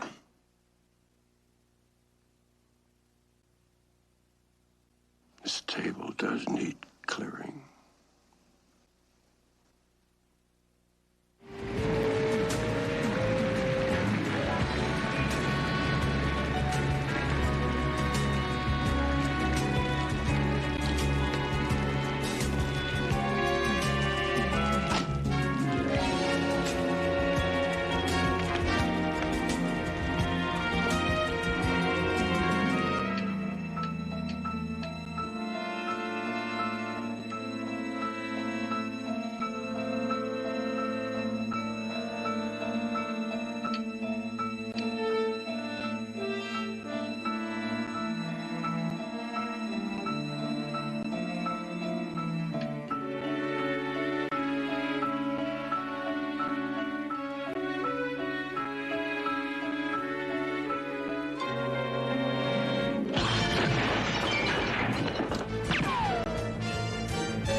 Just relax, Captain Harris. I'm trying to save your life. How do you know who I am? And that I'd be here? Look, Lieutenant Hoyt is behind the bar, and he needs an ambulance bad. Hoyt? What in the hell is he doing here?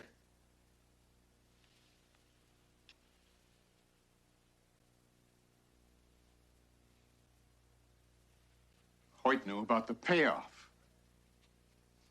Hold it!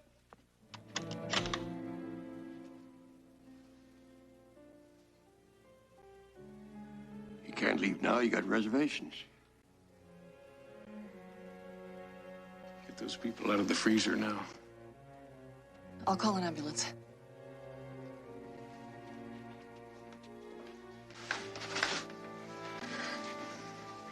It's not going to be long now.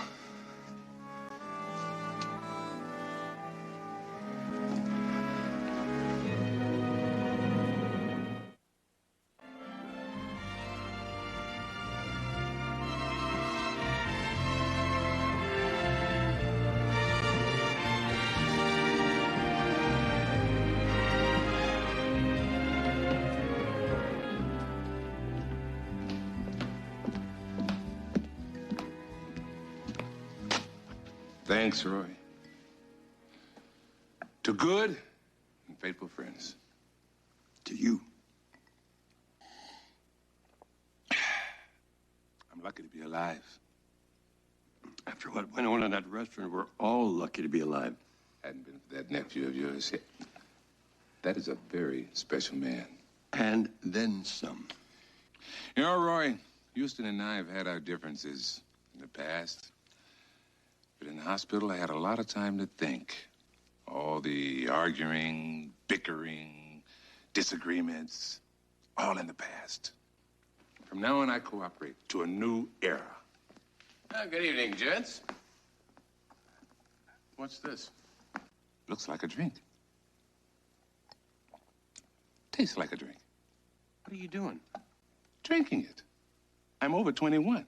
You're also recovering from a gunshot wound in the stomach. Don't mother me, P.I. Not to mention your ulcer. Give me that. Give it back! Cooperation. Hey, that's your trouble, you. Give it to me. Will you give me my drink back? That's your trouble. See, that's...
Torture. No pain, no gain. Listen, I'm thinking of taking a whirlpool. Want to join me? Can't. I'm getting a massage in 10 minutes. From Hank? Yeah. Ooh, lucky you.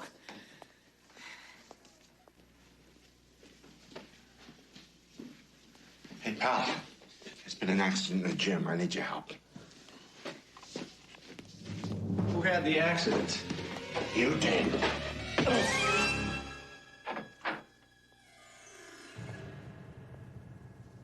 You're not Hank. Hank couldn't make it tonight. I'm here to do you instead. Wait, maybe I should reschedule. Why bother? You're here already, Miss Nichols. Mary. Yes, Mary. Oh, my. So tense, Mary. You know, too much tension isn't good. I do need to relax more. That can be arranged. Permanently.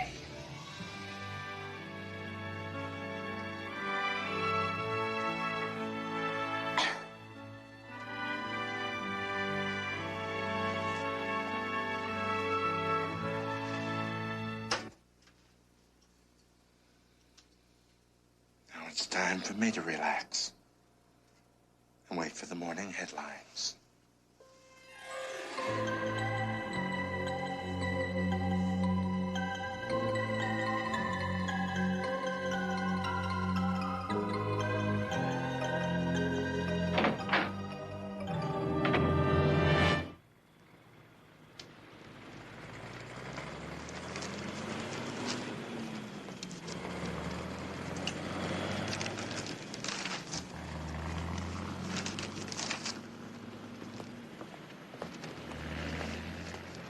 don't believe it. What's that? Oh, there's a story in here about some poor girl who gets strangled in the health club. This newspaper buries it on page 9. I thought this would be more front page stuff. You know how many people get murdered in the city every year? You gotta do more than die these days to make the front page. You gotta be famous. See? Like this guy. It's hotshots like him get all the press.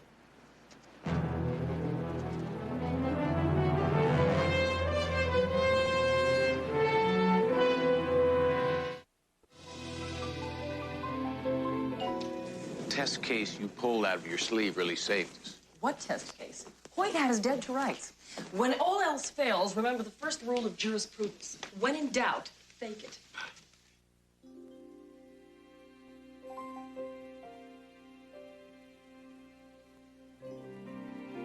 Hi. Hello, Elizabeth. I think it's time for lunch. I think I'll go with you. Oh, Chris, That's okay. I already ate. I'll buy you dessert. I've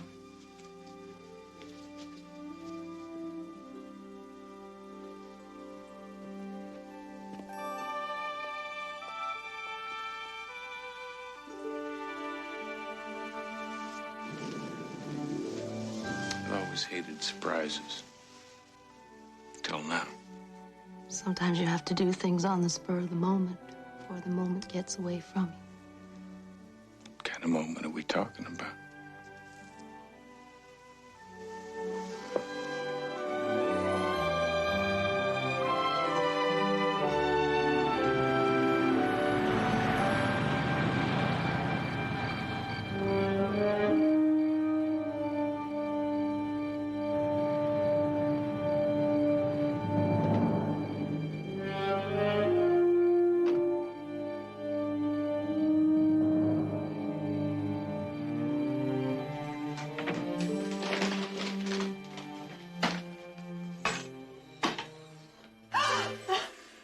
Okay.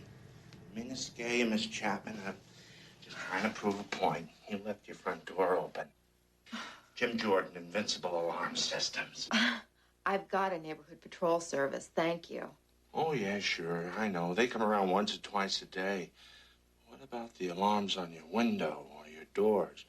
Are they concerned about your personal protection? Now, what would I need protection from?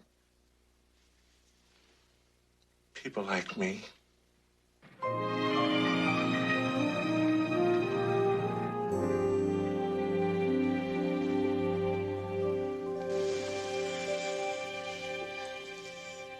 You were right. About what? That I'd know when to come back. Been through a lot. Drugged, brainwashed, and thinking that you'd murdered somebody. Well, I wasn't brainwashed into believing that I loved you. Saved your life, Elizabeth.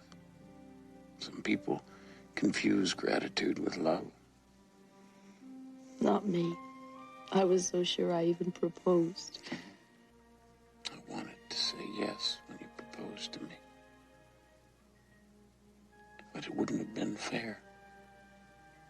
I had to make sure that it's what you really wanted. Now?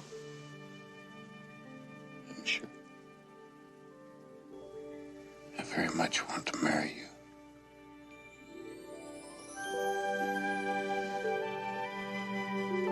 Just hope you know what you're getting. A man that I love very much. A man that I want to grow old with. A man who might not grow very old because of the line of work he's in. No one says that you have to be a private investigator, Matt. Something inside me tells me that I have to, Elizabeth. Is there room in there for a job and me too? Right now, it's all yours.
Investigations.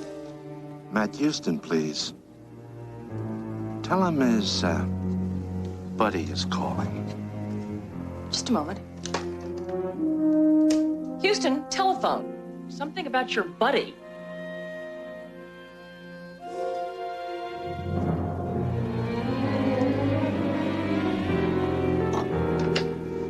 What do you want? Well, I just called to say thanks. I told you we'd make history together. Did you see this morning's paper? I'm famous. Look, you can't be famous without a name. That would be too easy. No. 2 down, 3 to go. Then everybody will know my name. I left you clues. The pieces of the playing cards, what do they mean? I can't tell you, Houston. It would ruin all the fun. Look, why are you doing this? I told you, Houston. With your help, I'm going to become the world's most famous murderer. Be talking to you, buddy. Well, whoever this guy is, he seems to have grown quite attached to you. Like a bad rash that won't go away. And you are going to keep right on scratching. You are going to be there for him, my friend. You're going to take his phone calls, play along with him. My men will be watching and listening in every step of the way, for as long as it takes. Wait, I'm in the middle of planning a wedding. You are also in the middle of a murder investigation. Now look, Houston.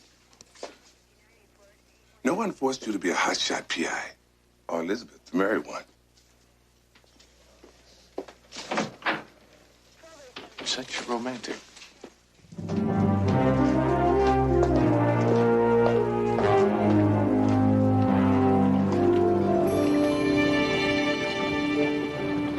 Thank you for being so understanding. Well, it's your job. I don't have much choice.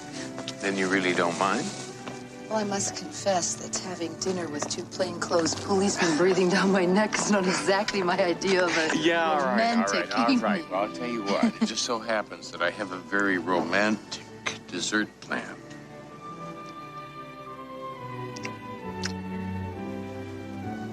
Pretty sweet.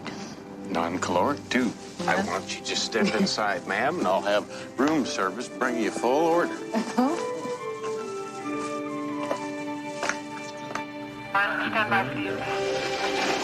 Tonya Roy, if there's any connection between those 2 girls that eluded us, we checked everything. Common friends, the schools they went to, the kind of car they drive, right down to where they get their hair. All the same, Michael, there's something about those 2 names that bothers me. Well, I hope it comes to you before there's a 3rd. I thought that we ought to cover this place as well as the office. I came down to see that they didn't disturb things too much. I think they already have.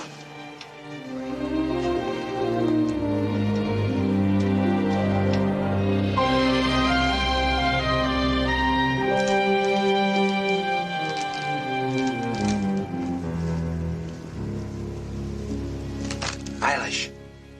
Mr. Booth. Nice to see you again. How long has it been since you left that little theater group? 3, 4 years? 5. 5 years. I can't believe it. What'd you do? Get yourself an honest job? Are you kidding? Acting's my life. Oh, I had a long run up north, a regional theater group. One flew over the cuckoo's nest. Hey, great. Well, what can I do for you today? Oh, I'd like to see a bellman's uniform. A green with some gold piping. Something upper class. Ritzy, you know what I mean? Got just a ticket. Oh, Eilish. Do you mind if I use your phone? No, go right ahead. It'll take me a couple of minutes to pull all the stuff. Great. I gotta call a buddy. Knock, knock. Who's there?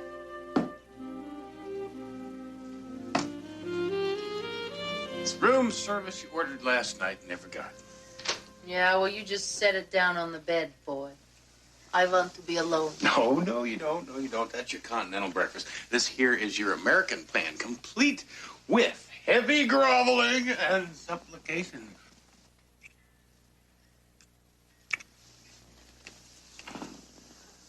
Apologize for my other house guests. Well, I don't know whether I accept your apology. How about a little bit more of that groveling? Or was that supplication? I can't remember.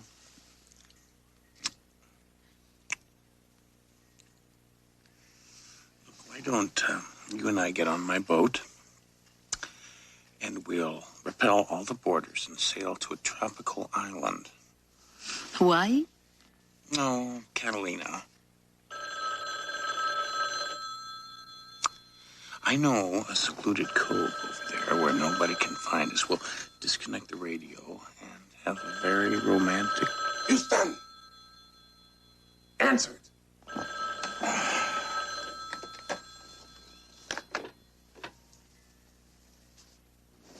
Hello. I hope I'm not disturbing you. Yes, you are. I thought I'd be disturbing you even more if I didn't tell you about victim number 3. I'm listening. You'll find her at 510 Beckett Lane. I might even wait for you, buddy.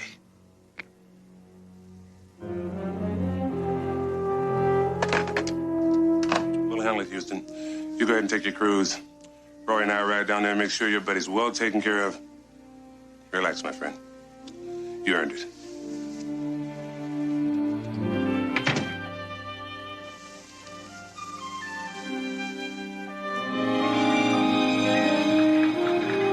Be in Catalina in about 2 hours.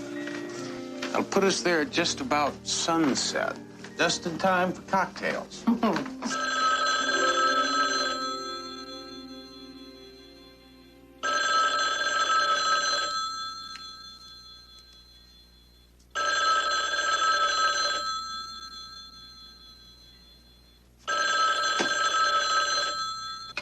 Houston. I'm glad you didn't follow your police friends, buddy. They seem to be a bit confused. Seems they've come to the wrong address. But I've saved the real one for you. Now, if you hurry, you may be able to save the life of victim number 3.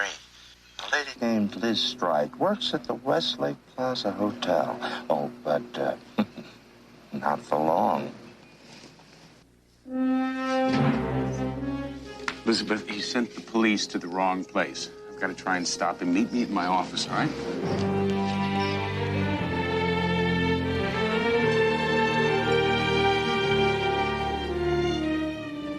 I don't know if I can.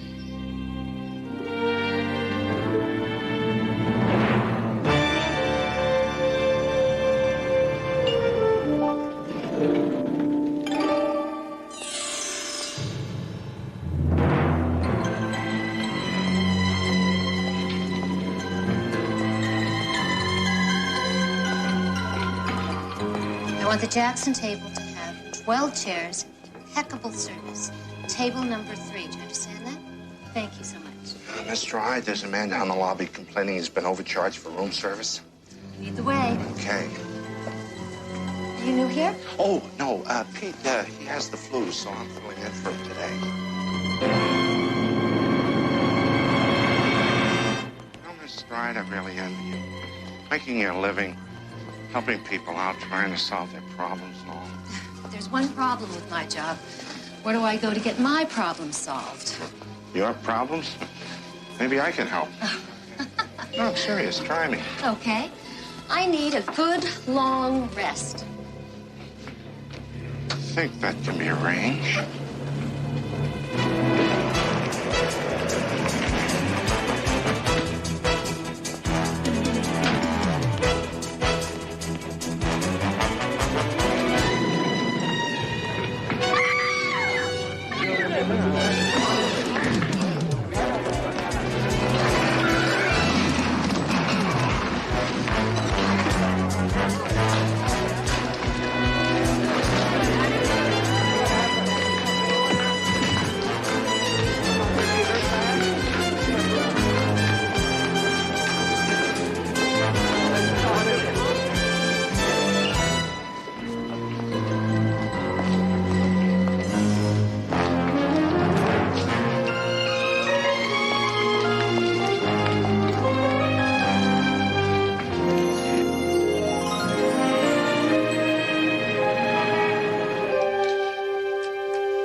Here you go.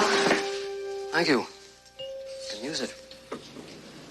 Is Elizabeth here? She was. She left something for you.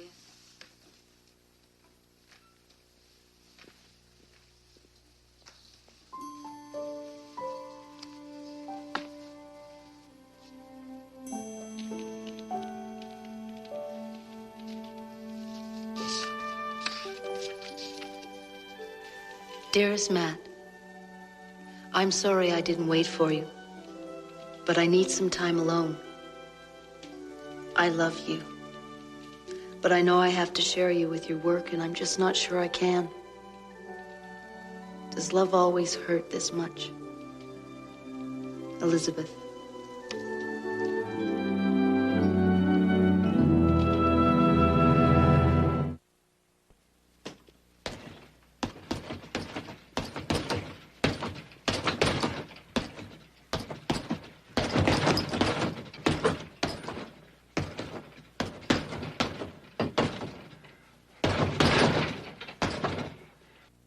Care to talk about it?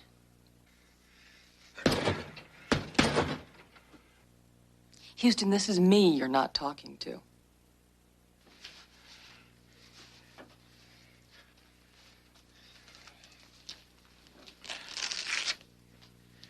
I don't know, CJ. It seems like I'm getting all my priorities mixed up. And as a result, I'm losing Elizabeth. I think I know how you feel. What are you talking about? Houston, please don't take this the wrong way. Because I really couldn't be happier for you.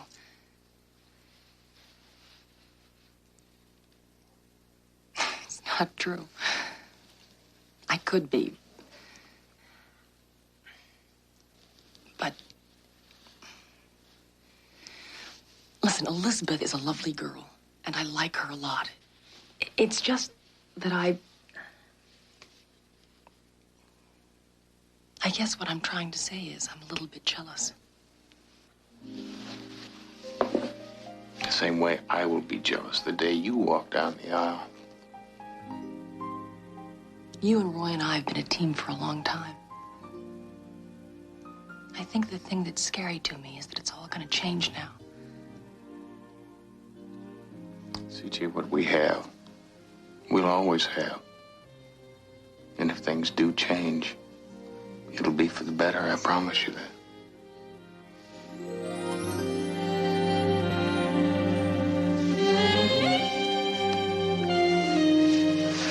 Come on.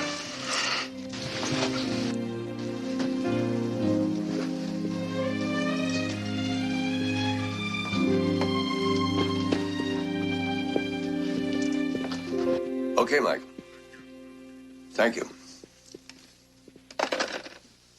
Well, looks like we're closing in on our killer. Hoyt's lab boys have finally been able to piece together that playing card. Jack of Hearts. That means we're closer? At least we know what he's calling himself. Jack?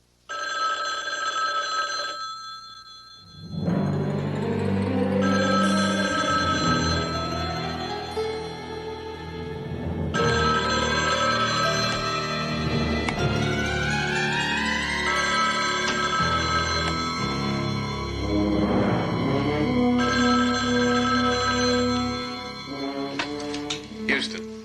In case you hadn't noticed, we made front page again, buddy. But I must admit, they're saying nasty things about you. Look, I am gonna bust you. You're running out of time. There's only 2 to go. I know what you look like now. Yeah, but you still don't know who I am. We're getting closer all the time. Jack. So you are. Well, I guess you don't need my help anymore. And here I was going to tell you who the next victim was going to be. But, hey, you should be able to figure that out by now, huh? Why don't you just come after me? Because you're not on my list. Now, you better hurry. She gets off work in a couple of hours. Then there'll only be 1 to go.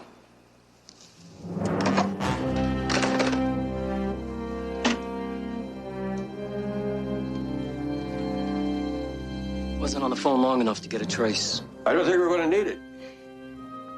I think I know exactly who our killer is. The only trouble is, Hoyt's never going to believe it.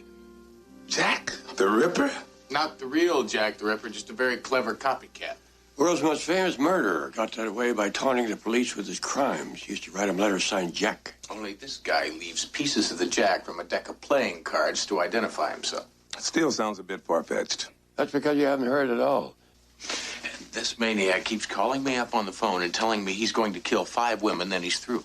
The Ripper killed 5 women. Names of his first 3 victims were Mary Kelly, Ann Chapman, and Liz Stride. Killing girls with the same name.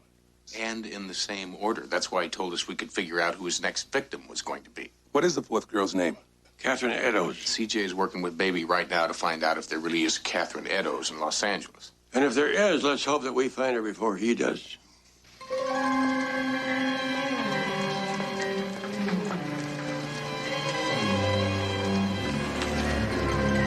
Oh, thanks, Catherine.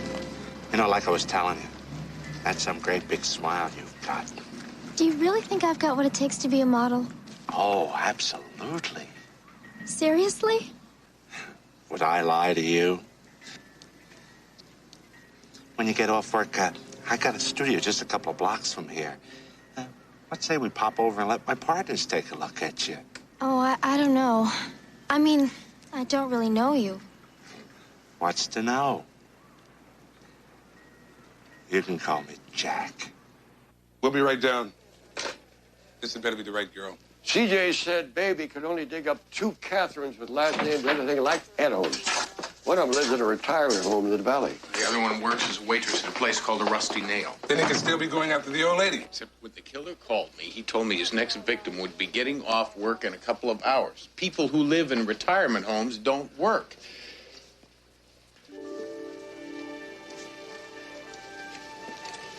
Let's move it, Houston. In a minute, Hoyt.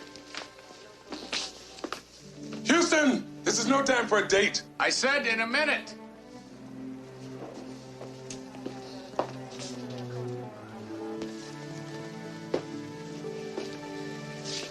Bad timing, huh? Seems like the story of our life, huh?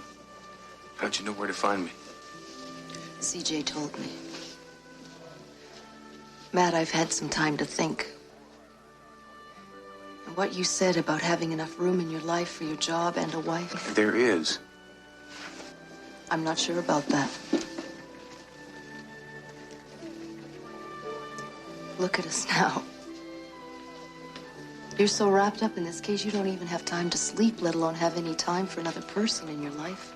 This is all gonna be better when it's over, I promise you. Don't make promises you can't keep.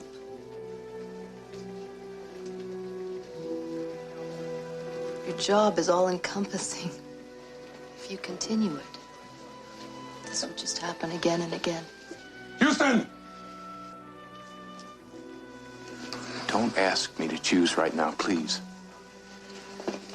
I can't.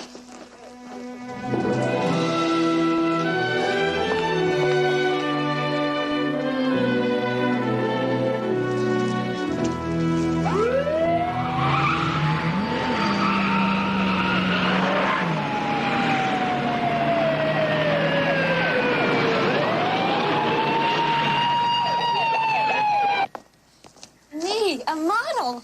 Oh, I just can't believe it. Do you go out and find strange women like this very often? No, not really. Actually, I can only recall 3 other times.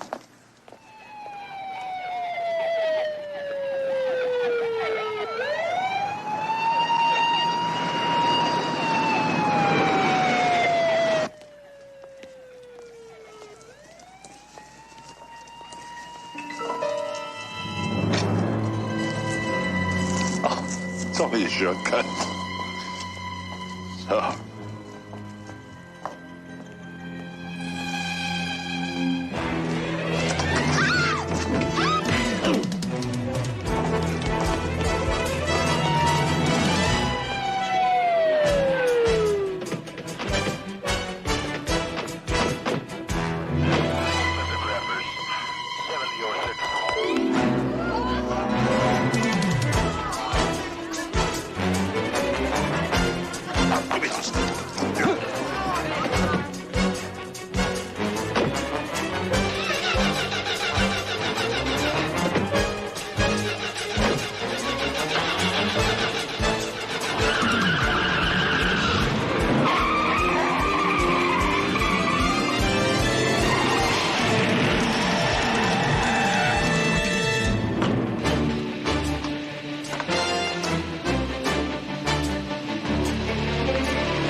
ambulance.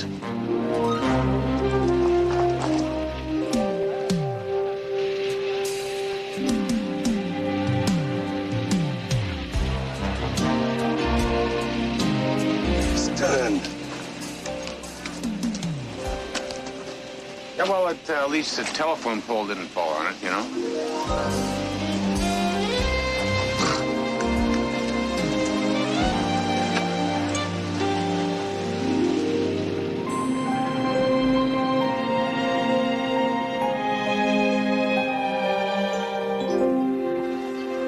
Perhaps you should think about taking a bus the next time. I'm fine, really. Next time? There might be no next time. Right.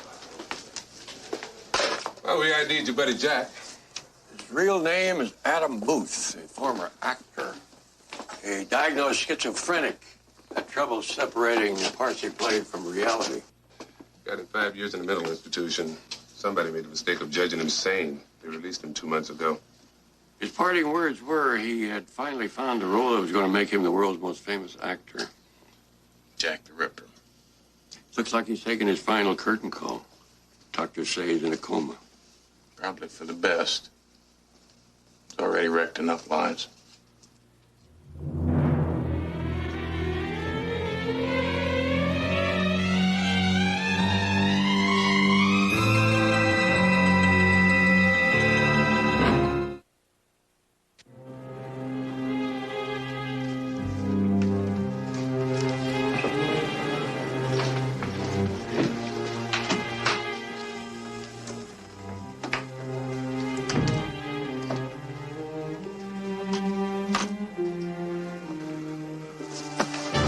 Physician, heal thyself.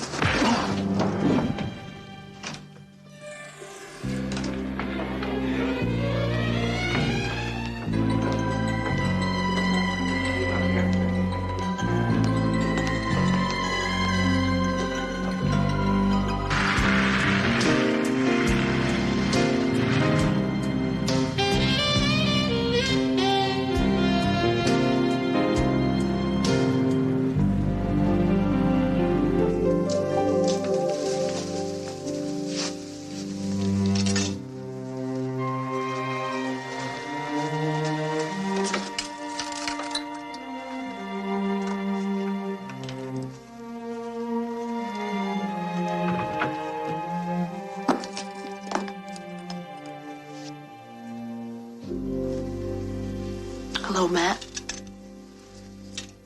Or goodbye.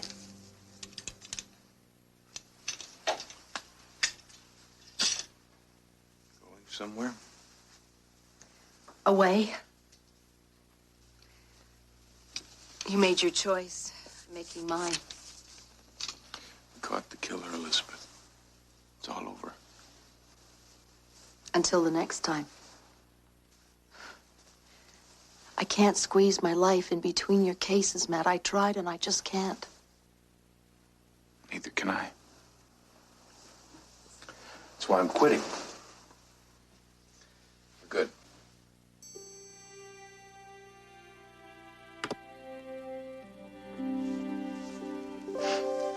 I don't want you to do that. Not just for me. It's for me, too. For both of us. You mean more to me than anything in my life. I need you. I need you.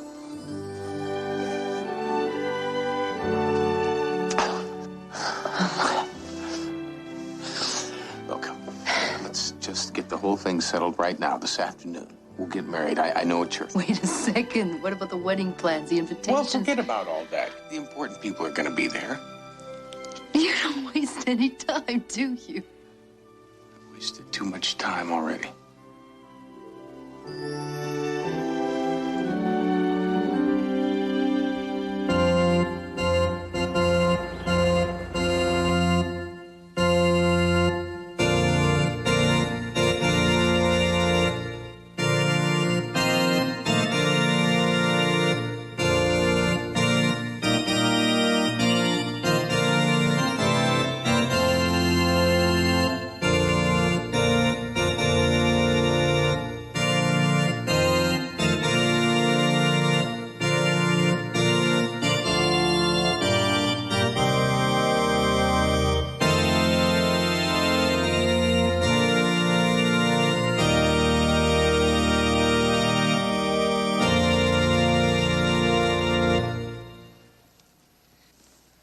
Dearly beloved, we are gathered here to join this man and this woman in holy wedlock.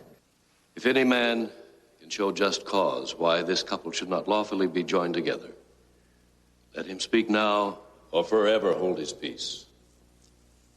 I think that's my cue.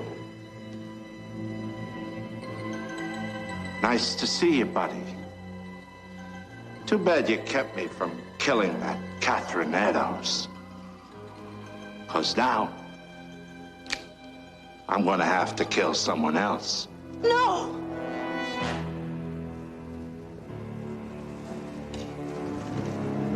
Perhaps you're right. Kidnapping her. It'll make front page for sure. Who knows, it might even be better than another murder.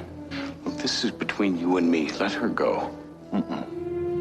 You ruined my plan, Houston. I want to return the favor. You know, my phone calls used to bug you, buddy. Well, now I think you'll be just begging to hear from me.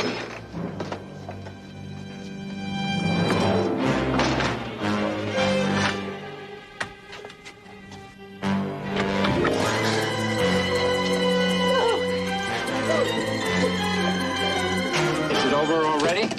It is for you.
It's a gorgeous evening.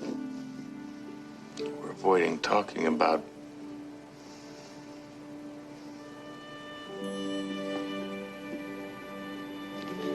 And we have been. Ever since our almost wedding. We thought the problem was that I couldn't separate my job and my life. Matt. Your job is your life. I wanted both. I really did. And when we tried it, you almost died because of it, and I can't take that chance again. I know.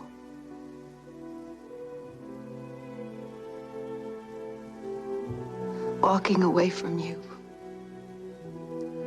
is the hardest thing I've ever done.